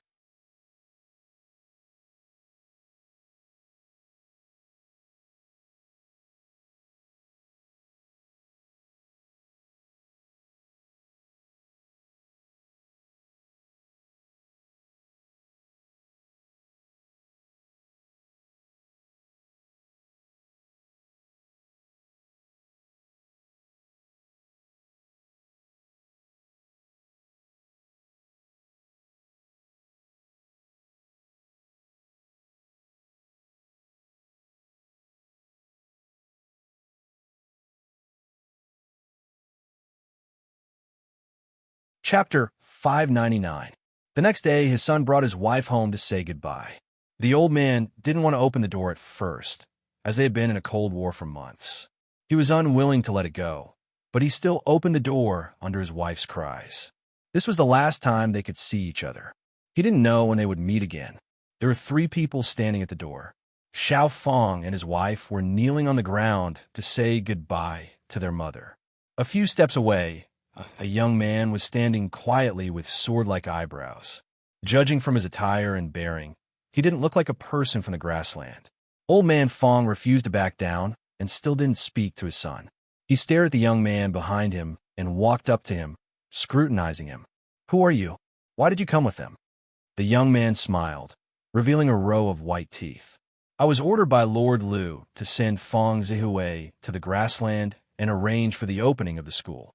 Lord Liu was the manager of Little Snow City and a cultivator. Little Snow City was close to Xianyuan, so there was no government system. Usually, it was managed by the manager of the school and the city, who was an old foundation establishment cultivator from Xianyuan. Little Snow City didn't have many things to do, so it was easy to hire some local elders and disciples from big families to manage it. The Taoist Hall was where Xianyuan collected and trained Taoist children. It was a sworn enemy of Old Fong's school. However, Xianyuan was too powerful, and Old Fong didn't dare to show his resentment.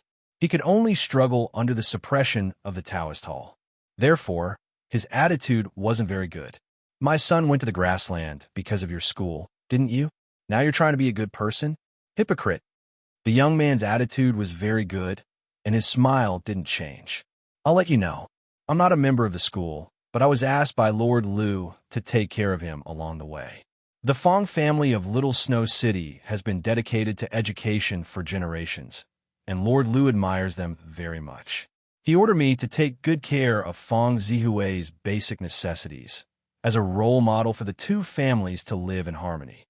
Old Master Fong harumphed loudly and did not think much of it. The ancestral teachings of the Fong family disapproved of the children of the family learning Tao. They believed that it was not proper work. There were also some reasons for this. They were all old matters, but the traditions left behind would not change. The young man said gently, "In order to commend the Fong family's good deeds, Master Liu said that in the future, the children in the dojo who are not suitable to learn Tao will be sent to the school in the city to continue with their basic education. The order will be issued in the next few days. At that time, the teachers of the school in the city will be invited to discuss the specific matters."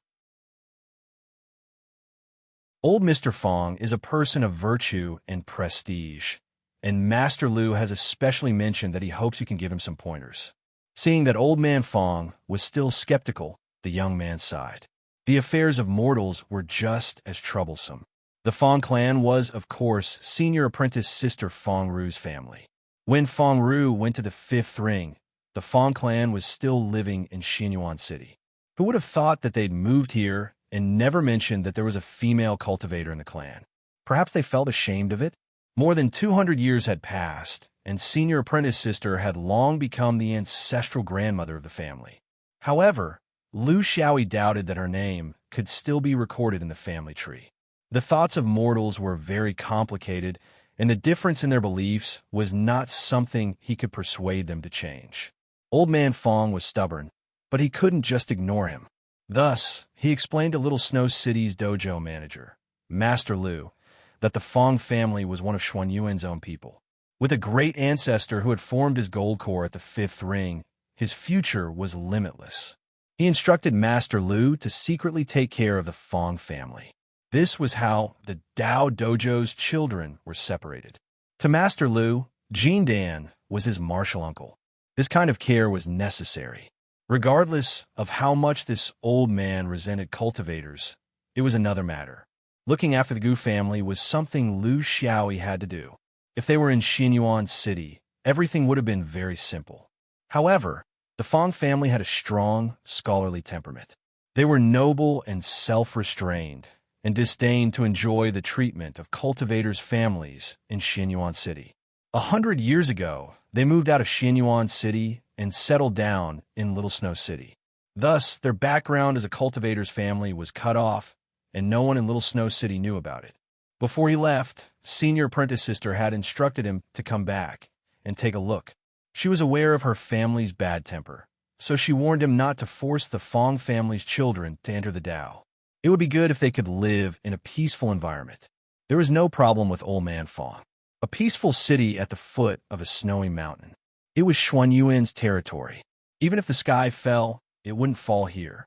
As long as he said hello to Little Snow City's dojo, he would be able to live out his remaining years in peace. The problem was Little Fong, the only descendant of the Fong family. How could Lu Xiaoyi know what kind of place the grassland was?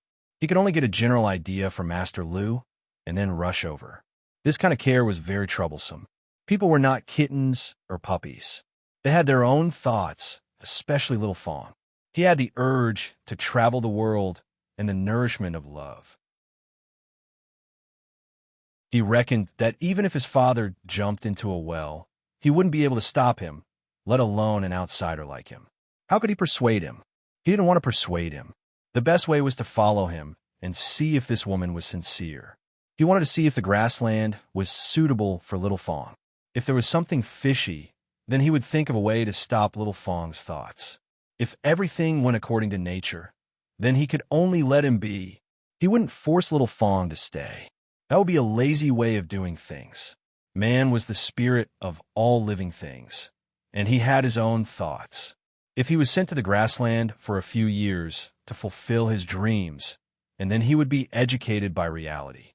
Maybe there would be a time when he would change his mind. If he forced him to stay in Little Snow City, then he didn't know what would happen. After all, cultivators were different from mortals, and he couldn't always keep an eye on this place. So he asked Master Lu for this job. The grassland was a traditional power in the northern region. They didn't have a good relationship with Xianyuan, and they were limited by their own strength. So they had always been in an endless cycle of accumulating strength, showing off, being suppressed, being cut off, hibernating, and then trying to make a comeback. The grassland power had a very strong characteristic, and that was their strong vitality. Even if the spiritual opportunity withered 10,000 years ago, it didn't do anything to them. When the spiritual opportunity was restored, they immediately became lively again. But in the past few hundred years, the situation had changed. The grassland people seemed to have been enlightened. They began to be easy to communicate with, and were willing to accept the ideas and culture of the outside world. One of them was to allow scholars from the Central Plains to come to the grassland and spread their culture. This was a huge change. In time, when the grassland people gradually accepted the culture of the Central Plains, there would be no existence in the northern region that could threaten Xianyuan. So the Xianyuan Sword School supported this. In other words, Xiao Fang's marriage and going to the grassland to teach was in line with the general trend and should be promoted. Of course, no matter how much they promoted it, they wouldn't send a Jean Dan to follow him. At most, they would send some money, spread the news, and give some benefits to the family. Education was a long process, and it couldn't be done in one step. It could easily take hundreds of years. How could they go to war for a scholar? Lu Xiaoyi went purely for personal reasons, and he used the excuse of official business. He was just a foundation establishment, so-called Master Lu, so how could he refuse in front of his martial uncle? So this arrangement was made, and it could only be seen as a kind of concern from the government.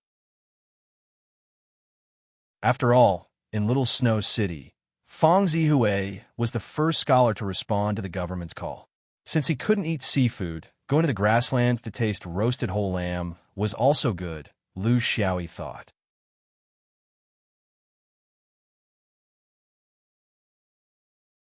Chapter 600. Lu Xiaoyi followed the grassland people's caravan. However, there were two more people in the caravan on the way back. One was a scholar, and the other was an official-looking man. The grassland people's caravan had no shortage of fine horses. The horses in the cultivation world were different from those in the mortal world. It was not a dream for them to travel thousands of miles in a day. The grassland in the northern region was actually not far from the Shao Mountain. The distance of 6,000 to 7,000 miles to the west was nothing for cultivators. Even for mortals, it would take them less than 10 days to complete the journey if they ran at full speed. Fang Zihue spent most of his time with his wife. Grassland people were more straightforward and open-minded, so he was not surprised at all. However, he did not like the official-looking man Lu Xiaoyi. On this point, Fang Zihue had inherited the Fang family's tradition of having a bad view of cultivation. In his opinion, since Fang Zihue was sent by the Taoist Club, he must be related to cultivation in countless ways. Fang Zihue's guess was not wrong. On the contrary, the grassland people were more enthusiastic about him. As businessmen who had been away from home for a long time, they certainly understood the importance of communicating with officials. Every day, they drank good wine and made merry. When the caravan came, they were loaded with furs and herbs. When they returned, they were carrying all kinds of ironware and tea leaves. Of course, their speed was not fast. Fortunately, there were few accidents on this route.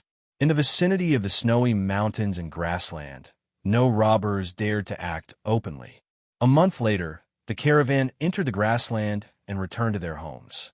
Their food began to become more abundant. The yurts of the herdsmen were their supply points. Lu Xiaoyi finally ate an authentic roasted whole lamb. To be honest, it tasted very good. It was much better than cooking by himself. After the caravan entered the grassland, the team of dozens of people began to disperse gradually. In groups of 3 or 5, they ran back to their own tribes. The grassland was a hole to the outside, but there were countless large and small tribes inside. However, they did not gather together like human cities. This was decided by the grassland environment. The herdsman would always go to the place with abundant water and grass. Qing Duo was Xiao Fang's wife from the grassland. She came from a large tribe of raiding tribe and was a famous flower on the grassland. However, She married an outsider. Actually, many young men from the grassland regarded her with hostility. The closer they were to the raiding tribe, the more obvious they felt it. But the three of them didn't take it seriously. Qing Duo had a big heart and was already used to the men from the grassland fighting and killing for her. Xiao Fong was full of wisdom. Although he wasn't good at fighting, but in terms of knowledge, who could be better than him? Lu Xiaoyi really didn't care. Of course, the school would also be open in the Stab tribe. For most of the year, they would probably have to chase after water plants and move. Only when winter came would they settle down in the camp and endure the long winter. Therefore, it was actually a seasonal school.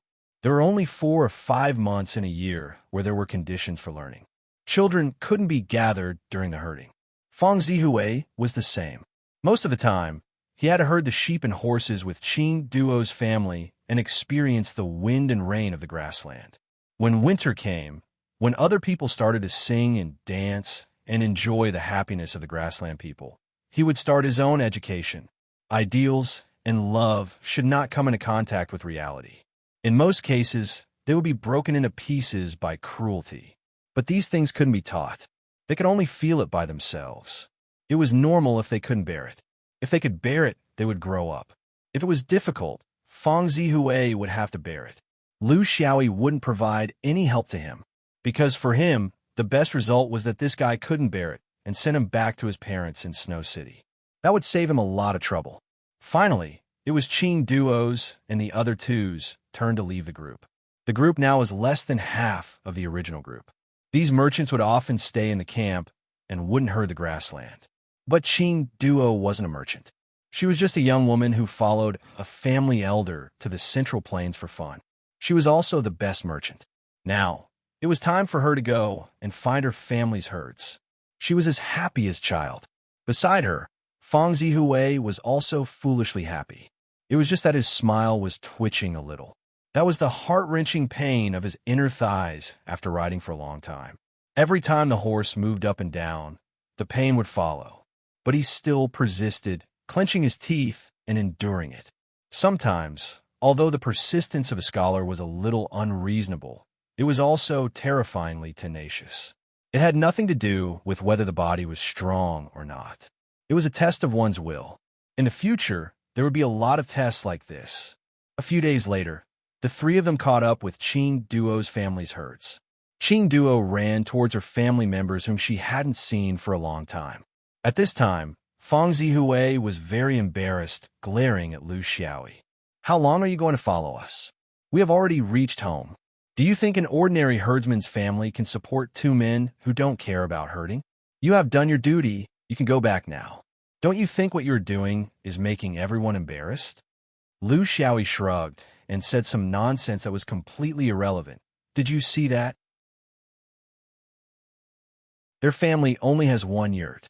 It's impossible for them to set up another yurt for you during the journey. Don't you think it's awkward for such a big family to squeeze into 1 yurt? Sheep's breath, farting, smelly feet, cow dung, snoring. You have your own bedroom since you were young, right?" Fong Zihui was trembling with anger, but that hateful guy was still going on. "What do you do at night when the passion is strong? Endure it or, to be honest, your voices are a little loud." After dodging the whip that the angry Fong Zihui threw at him, Lu Xiaoyi turned his horse around. "Even if you beg me to stay in this yurt, I won't be willing to, unless there are 8 or 10 grassland widows in it. My task is to record your experience in the grassland as a guide for the future generations. So I'm sorry to disappoint you. I'm afraid I will stay here for a while. Just pretend that I don't exist. You don't have to care about my basic necessities." He rode out, and his voice came from afar. "By the way, I've already bought this horse from your wife, so it doesn't count as occupying your family's property." Providing protection to a mortal was a very simple and troublesome task. If it was within the territory of his own cultivation force, it would be a very simple task, and he would just need to hand it over to the local cultivators. But in the grassland, it was obviously not feasible. Of course, he couldn't protect them for a lifetime. In Lu Xiaoyi's view, 1 year was enough for Fong Zihui to really adapt to life in the grassland. After all, there was no war here. He hoped that when he saw his senior sister, he could play it down and say that the Fong family's bloodline was flourishing and the inheritance was endless. 1 year was nothing to Jean Dan, and it was a good chance for him to relax here. The grassland stretched as far as the eye could see, with herds of cows and sheep. The wind blew the grass low, and it was blue as if it had been washed. It was completely different from the beautiful scenery of the snow mountain. He had already adapted to the beauty of the snow mountain, but this didn't mean that he couldn't appreciate other beauties. As long as it was nature, it was beautiful.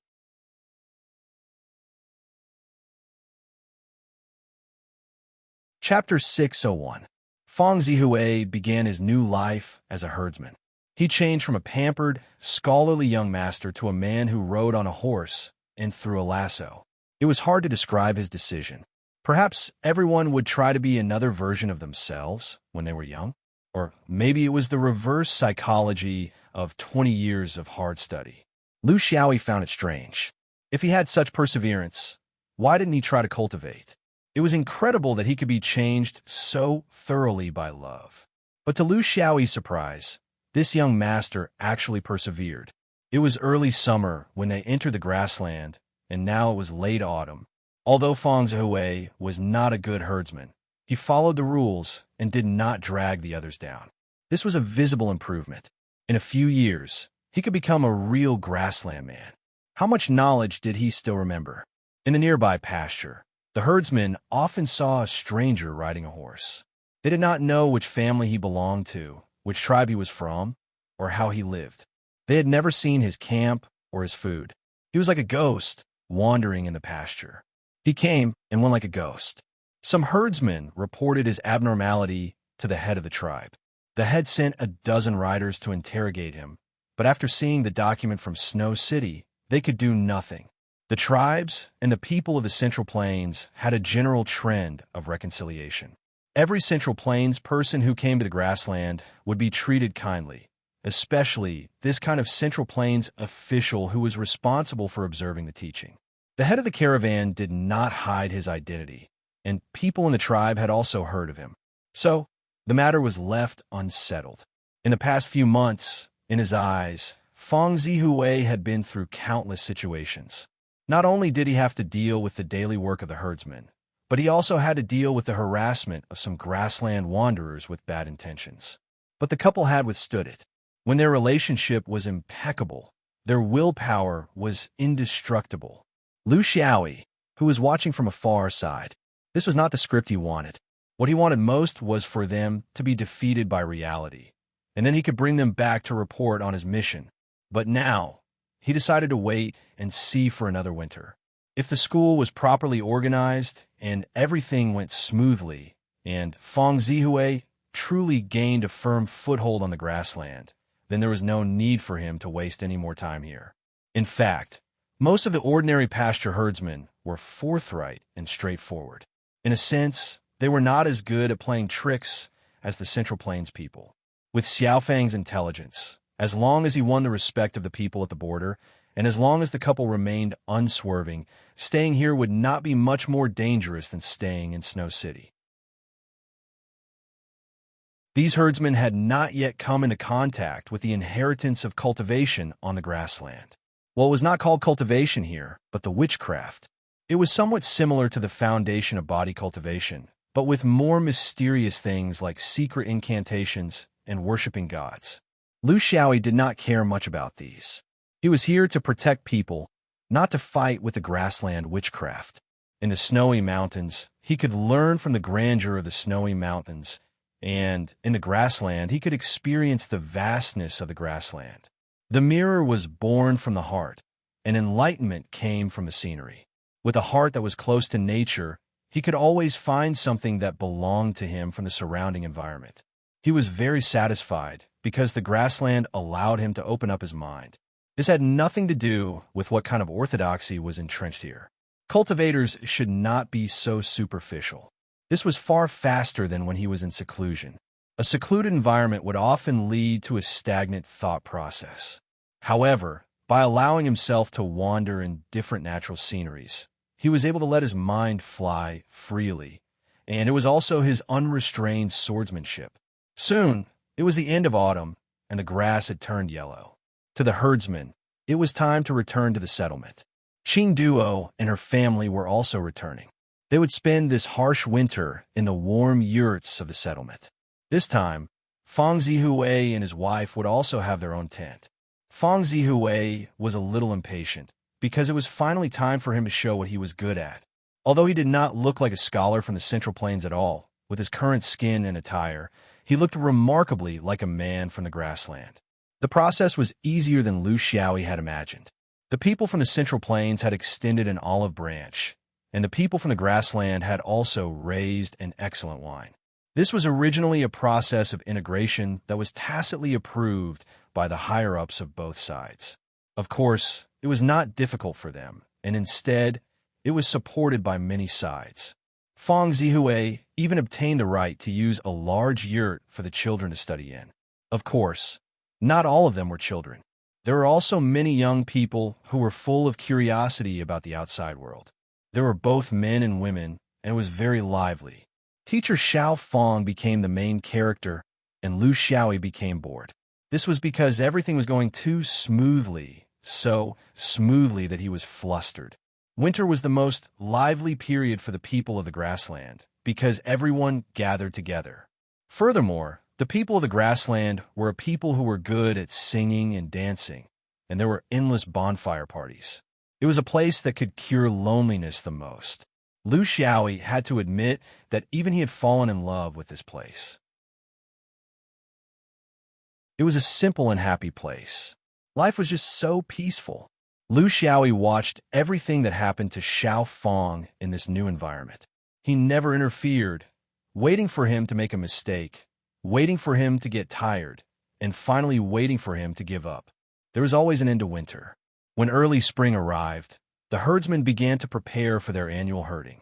They had been stuffing themselves with food for the entire winter, but because of the lack of exercise, they had all become fatter. After half a year of hard herding, they would slim down again. But before that, there was still the spring sacrifice that the grassland people valued the most. This was the most important festival in the grassland. It had been like this since the beginning of the grassland people. They would pray to the heavens and thank the heavens for bestowing them with fertile pastures and sweet water. This was also a great ceremony that every herdsman had to attend. If they did not attend and went out to herd, it was said that they would be punished by the god of the grassland, so no one dared to ignore it. Lu Xiaoyi was also among the herdsmen, heading towards the location of the spring sacrificial ceremony. This was not the spring sacrificial ceremony of the Stab tribe, but the spring sacrificial ceremony of all the people of the dozens of nearby tribes. It was vast and boundless. In Lu Xiaoyi's plan, when the spring sacrifice ended and Fang Zihui and his family set out for the pasture, it would be the day he left. Because the relationship between the young couple was like glue, there was no unbearable ending that he had imagined at all. The spring sacrifice, he would just take it as a farewell ceremony for him. The herdsmen gathered from all directions at a place called the Black Deer Plain. This was the sacred place of several grassland tribes in the vicinity. Because the legendary god of the grassland was the true form of a black deer, all important gatherings in the tribes would be held here. There were many gods in the grassland, such as the black deer god, the black horn god, the titan god, the eagle god, and so on. They were all totems of the tribes.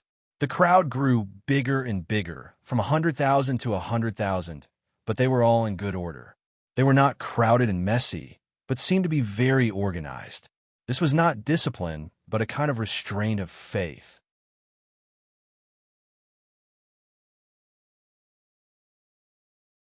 Chapter 602. The Prairie People's Spring Sacrifice was not a one-day event.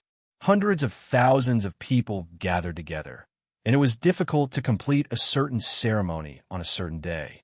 They needed other events to gather people and wait for those who were late to arrive. Wrestling, horse racing, goat snatching, archery, wrestling, stone throwing, all kinds of grassland-style competitions were held one after another. These were the entertainment methods of ordinary human beings, and Lu Xiaoyi didn't find any grassland magisprius among them. He was just there to watch the fun. He would not participate in it himself. How bored would he be to compete with ordinary people? It was very lively, very harmonious, and everyone was jubilant. The only thing that made Lu Xiaoyi complain was that in such a large ranch, when hundreds of thousands of people were gathered together, the household waste produced, no one would take care of it. It could be imagined that this would be the best fertilizer for the growth of the grass. At night, bonfires rose, and there were countless small yurts, forming a beautiful and spectacular scene. It would be very beautiful and shocking if one were to see it from the sky. However, the yurts were prepared for the elderly, children, and women. The men would drink by the bonfires until midnight and then fall asleep in the embers. Their physical fitness was not comparable to that of ordinary people in the Central Plains. Even the Snow Mountain people were used to the bitter cold. Such a large-scale sacrificial event would usually be held in spring because the grass had just sprouted. If it were in summer or autumn, the knee-high weeds would be burned into black soil by the wildfires. Such an event lasted for more than 10 days before the real sacrificial ceremony arrived. In Lu Xiaoyi's eyes, it was a group of wizards and sorcerers. The prairie people's cultivation system was different from that of the Central Plains people. They did not emphasize foundation establishment, Jindan, Yuaning, but the corresponding wizards, sorcerers, and ancestors. With Lu Xiaoyi's current Jindan cultivation, he would be a sorcerer in the prairie. It was also a special group with a very high status. At least, the prairie girls could choose at will. What shocked Lu Xiaoyi was that among the dozens of wizards and sorcerers present, half of them had clusters of providence. He could not understand this. Since when could clusters of providence be sold wholesale? In the 200 years in the fifth ring, the number of people with providence he had met, including plants and animals, was less than 10. After coming to Clear Sky Continent for so many years, he didn't even see a single one. He could understand. All the outstanding cultivators were sent to the fifth ring, and Blue Sky couldn't retain many people with good fortune. But what was going on with this grassland? Was the world going to change? Among the 17 shamans, there were 14 shamans and 3 senior shamans. Among them, 6 of the shamans possessed a cluster of providence, and all 3 of the senior shamans possessed a cluster of providence. This was completely illogical. Could this be the reason why the grasslands suddenly opened up? Were they blessed by the heavenly Tao? Everyone had their own destiny. Being born in this world was a kind of destiny. However, this kind of luck was not formed and existed secretly. In Lu Xiaoyi's understanding, only the fragments of the great Tao of destiny that had collapsed had the function of accumulating luck in the sea of consciousness. There were definitely more than 17 prairie magi, and they couldn't have only sent prairie magi with providence groups to attend a festival of mortals. In other words, there were a lot of people with providence among the prairie magi, and their numbers might have reached a terrifying level. This was simply unimaginable. Why would the shards of fate be concentrated in one area? A race? Did they know about each other's clusters of providence? Or could it be that the clusters of providence could be duplicated? The only difference was that the clusters of providence of these prairie magi were somewhat lifeless. As if they had never been activated, countless questions rushed into his mind, and he warned himself that he must be careful. Any irresponsible deduction would affect the direction of the northern region, and even the direction of Qin Kong. Either Xin Yuan was unlucky, or the prairie magi was exterminated. However, he couldn't discuss this problem with his sect. Facing this alone put a lot of pressure on him.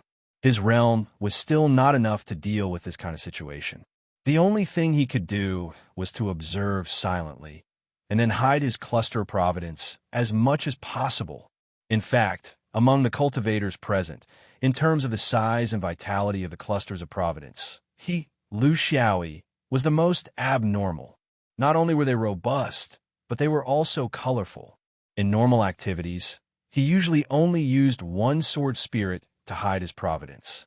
Later on, after fusing with the colors of nature, he realized that others might not be able to see through his providence anymore. There was a high chance that they would treat the colorful thing as some other strange mystery. But now, for the sake of caution, He placed 3 sword spirits in his sea of consciousness and covered his colorful providence completely. If you were to have a conflict with the witch magi here, it would be hard to explain.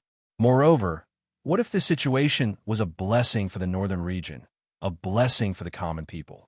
They didn't do anything outrageous. You can't judge them as guilty just because they also have your secrets. This wasn't the style of a swordsman, and it wasn't Lu Xiaoyi's philosophy. He wished that everyone in the world would have great providence. Of course, this kind of thinking was pure nonsense. He couldn't understand the witch magi's ritual, so he just let them be. These were all tricks to deceive mortals, and it wasn't surprising. He just focused on the providence of these people. After observing for a long time, he made some new discoveries. For example, they were all lifeless. They were even more lifeless than before he fused with nature and entered the peacock plume. He could understand why the Foundation establishment providence was lifeless, but it didn't make sense for the 3 sorcerers to be lifeless. This kind of providence seemed to have not been activated. What practical significance did it have for the cultivation of practitioners? Or was there a fundamental difference between the witchcraft of the grassland and the cultivation of Taoism? Just based on the application of the providence, they were far inferior to Bluebeard on Whirling Planet. They were even inferior to the begonia flower master and the dove lion he met in the splendid 5 rings. The dazzling ritual soon came to the end, and it was also the most important part, the sacrifice to heaven. There were a total of 8 sorcerers standing on a high platform, and all of them didn't have providence. Was this a coincidence? Or was it inevitable? It must be inevitable. There couldn't be such a coincidental distribution. Then it could be guessed that something would happen during the sacrifice to heaven from the lower realm. For example, would heaven give these 8 sorcerers more providence? The situation developed according to Lu Xiaoyi's speculation. Although the process was different, the purpose was very clear. In some kind of mysterious sacrifice to heaven, Lu Xiaoyi suddenly found that the providence of the 9 sorcerers and sorcerers with providence began to disperse, as if it was about to leave their bodies. This kind of providence was very directional when it left the body. Lu Xiaoyi was very suspicious of their purpose. Were they passing it to the other 8 sorcerers? It seemed that the direction was wrong. The 9 providence that left the body was in a certain direction in the void, but it had nothing to do with the 8 sorcerers on the high platform. What Lu Xiaoyi didn't understand was that the providence that was being dispersed didn't disappear. Instead, it condensed into smoke and shot out rapidly, falling into an inexplicable mystery. How would they do it? Looking at the hundreds of thousands of devout grassland believers around him, Lu Xiaoyi immediately understood. Where did the providence go? The reason why they could do it was because they used the faith of hundreds of thousands of grassland people as the carrier. Everything was planned. It was not a sacrifice to heaven at all.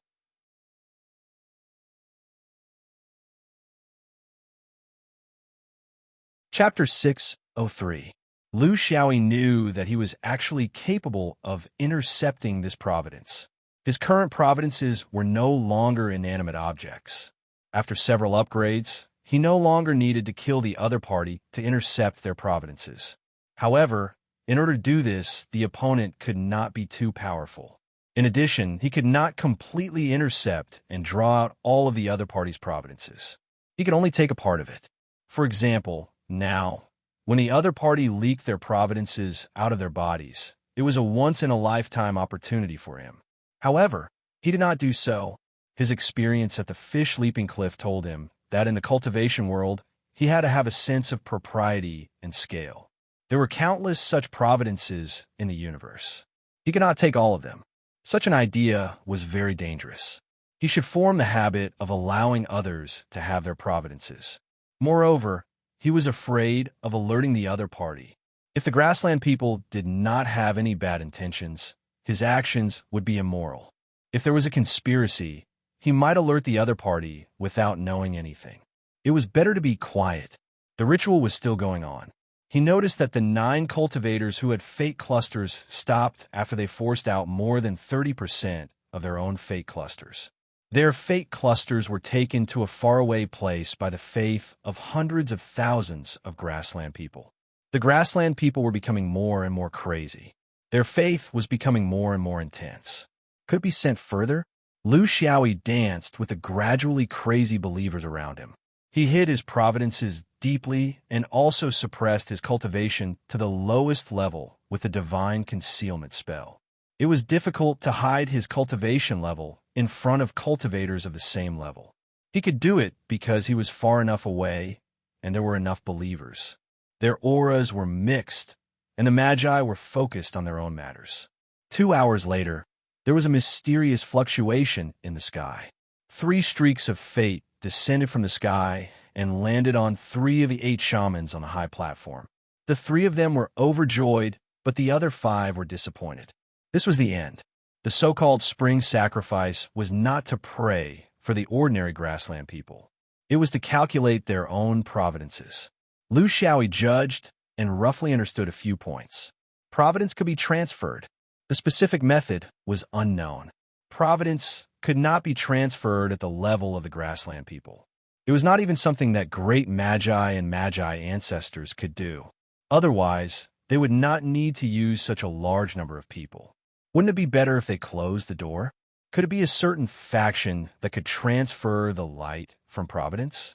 Some kind of treasure? Some totem? The level must be very high. At the very least, he had no conclusion about it. He couldn't even make a guess. The transfer of Providence wasn't a guaranteed success. There was a problem with the success rate. For example, these shamans had sent 9 balls of Providence to an unknown place, but only 3 of them returned. Simply put, there was only a 30% chance of success. But what did it matter? The spring sacrificial rites were held every year. If they persevered, there would be a day when everyone would be blessed with Providence. This was the first time that Lu Xiaoyi and Feng Zihui had met face-to-face since they arrived at the grassland half a year ago. You're still here? He didn't leave? Just to keep an eye on us? Xiao Feng was furious, but fortunately, after his experience in the grassland, he had become much more mature. It's observation and protection, not surveillance. Also, I have good news for you. I'm leaving. Feng Zihui was enlightened. He was not stupid. This young man's unreasonable behavior made him realize something. You were sent by the dojo. My ancestor from the Feng family also seemed to have a person who had entered Dao, although it wasn't recorded in the family tree. Is that the reason? Lu Xiaoyi didn't comment. He just stuffed something the size of a button into Feng Zihui's hand. Only you can crush this thing. If there's a threat to your life that you can't handle, crush it. This is a reward for promoting the culture of the Central Plains. It has nothing to do with anything else. Feng Zihui watched him leave and muttered in his heart, "What kind of danger can I be in?" But he still shouted a thank you to the person who was leaving. No matter how annoying this person was, he was able to persist here for half a year and protect him from the beginning. This duty was worthy of respect, although he didn't care. Lu Xiaoyi returned to Shao Mountain and continued his cultivation. He didn't rush himself and lived a carefree life, but he still paid some attention to the news from 2 aspects. One was the news from the East Sea. The sect of 5 elements was in charge of the Thousand Chances Valley. This was expected. The so-called cultivation world was like this. As long as there was no force that could surpass the sect of 5 elements in the East Sea, the winner would take all. This was the iron law of the cultivation world. This was not the key. According to a reliable source, the sect of 5 elements borrowed a treasure from the 3 pure ones in order to restore the underground spiritual vigor of the Thousand Chances Valley to reverse the adverse impact in Chaodong had on the ley lines of the Thousand Chances Valley. In this regard, Xianyuan was too far away to help. The other aspect was the history of the grassland. From tens of thousands of years ago, there were grievances between the northern region and Xianyuan. He found that the grassland tribe was really a persevering tribe. In a long time, they were suppressed countless times, but every time they were cut off by Xianyuan. But they never remembered the lesson. After thousands of years, they would return to their old ways. He could understand Xuanyuan's approach. The purpose of not destroying the grassland tribe was to provide a tough opponent for the swordsmen in Shao Mountain. If the northern region was too peaceful, it might not be a good thing for the swordsmen. He had also discussed this with Nanjinren. Uncle, I also went to the grassland once for personal affairs. I always feel that the grassland people's change is somewhat inexplicable. This is not in line with the character of the grassland people. What do you think? Could it be that they're up to something? Do they have a big plan? Nanjinren nodded. You can see this point. You are quite knowledgeable. Very good. The grassland people are a pack of wolves raised by Xianyuan. When the wolf pack is in its heyday, we will find an excuse to weaken them. When they are weak, we don't mind giving them hundreds of years to recover. When the wolf pack changes its character and learns to learn from humans, it is a sign of danger. Lu Xiaoyi was not surprised by Nanjinren's answer. If he could think of it, there was no reason that Nanjinren, who had been in charge of this place for hundreds of years, could not think of it. It was good to be mentally prepared. His problem was how to express his concern without revealing the problem of fate. But a plan needs to be supported by strength. Xianyuan has developed to this point, and it can no longer be subverted by a mere scheme. Shao Mountain, the Dome, and many senior swordsman groups. These are the biggest protection of Xianyuan. The grassland people are difficult to infiltrate, and they never accept outsiders. But we don't need to waste time guessing. We only need to keep an eye on their senior sorcerers. How many of them have become senior sorcerers? How many of them have become sorcerer ancestors? This is a red line, and when the line is crossed, Xianyuan will take action. So, you don't need to worry about this.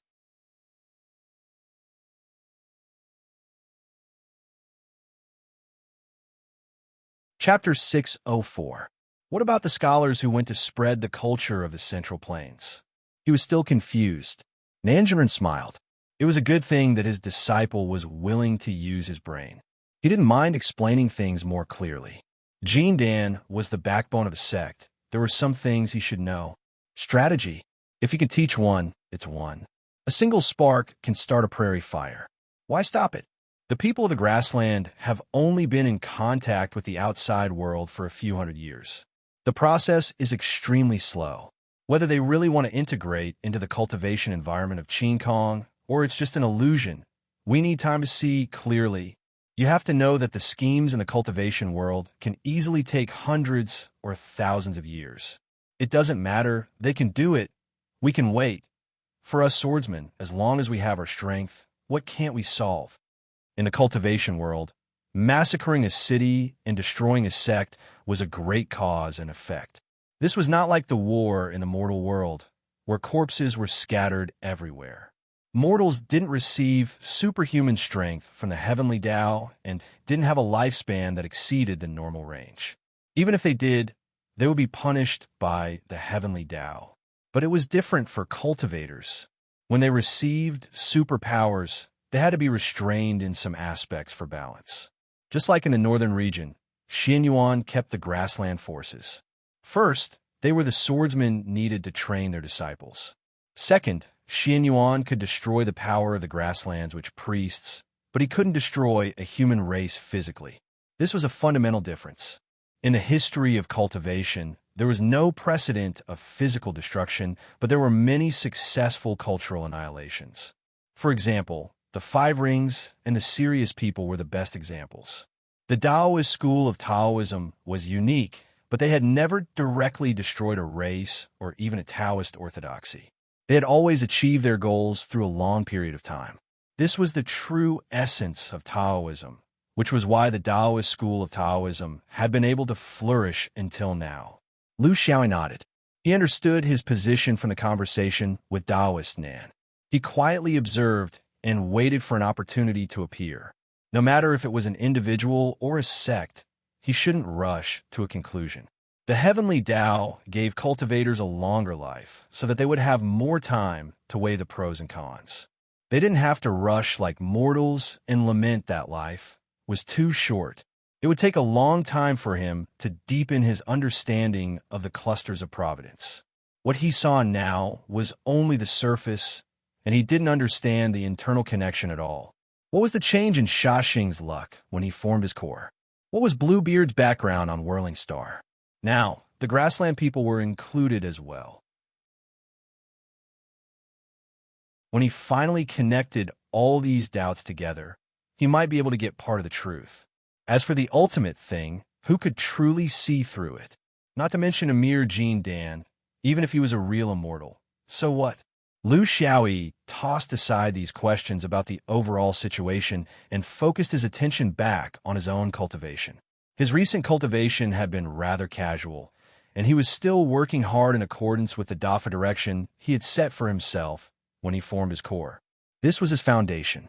However, he could sense that he needed to make a breakthrough in the 5 elements and not be satisfied with his current shallow understanding.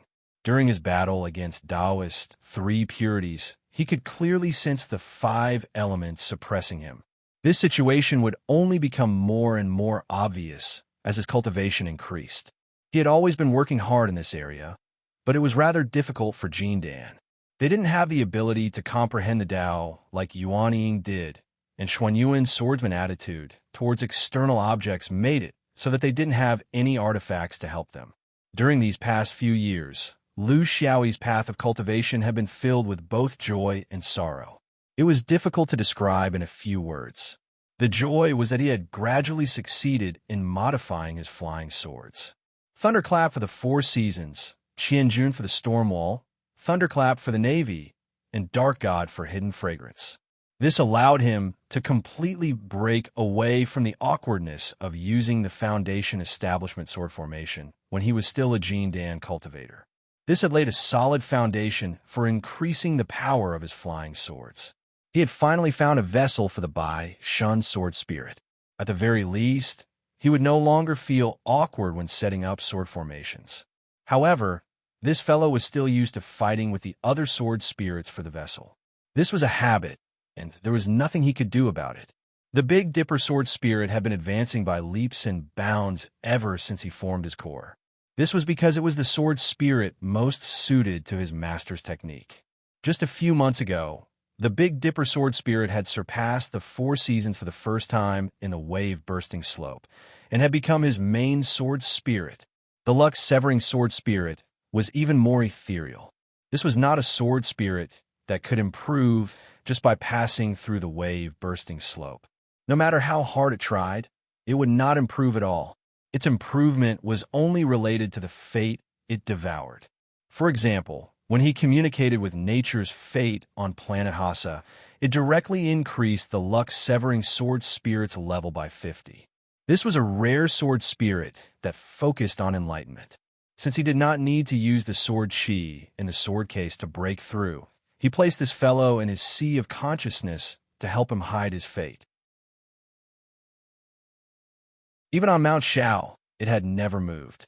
Compared to his success with the flying swords, his progress with the sword case was not so smooth. This was because there was no precedent to follow. He wanted to modify his sword case into a sword case that could release swords under any circumstances. This still required detailed research. In the stomach of the sea demon, he also knew that the biggest obstacle that limited the release of swords from the sword case came from the suppression of the realm. This was the iron law of the cultivation world. There was nothing to be ashamed of. However, he was still unwilling to give up. He kept thinking, what if it was an inner swordsman who was swallowed? Would he still not be able to release a flying sword? He had been going in and out of Fan Lu because he wanted to find a way to finally get rid of the sword case. He did not expect the flying sword to become an existence like the sword pill. However, if he could keep the flying sword in his body and use the human body as a sword case, this would be the first attempt among external swords. He did not know if other external swords had thought of this, but he had seriously thought about it. This was also a long process. Not only did it involve the modification of the flying sword, but it also involved the modification of his own body. In this regard, he had no clue. It was just a vague dream. With a dream, he had to at least lay a good foundation for it. In these years, Lu Xiaoyi had put in a lot of effort in the area of physical skills. His astral body was divided into 4 stages: the Emperor Star body, the 7 stars shine together, the Northern Star Arch, and the Stellar Transposition. However, it was not particularly restricted to the realm. For example, he was now close to the peak of the Emperor's star body.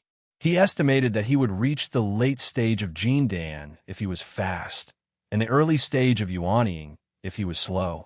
He would reach the stage of the 7 stars shine together. Body cultivation was a martial art path that consumed a lot of time and energy. There were no shortcuts, and it was impossible to comprehend it overnight. It could only be done step by step. This was also a major characteristic of the body meridians. It was slow and solid.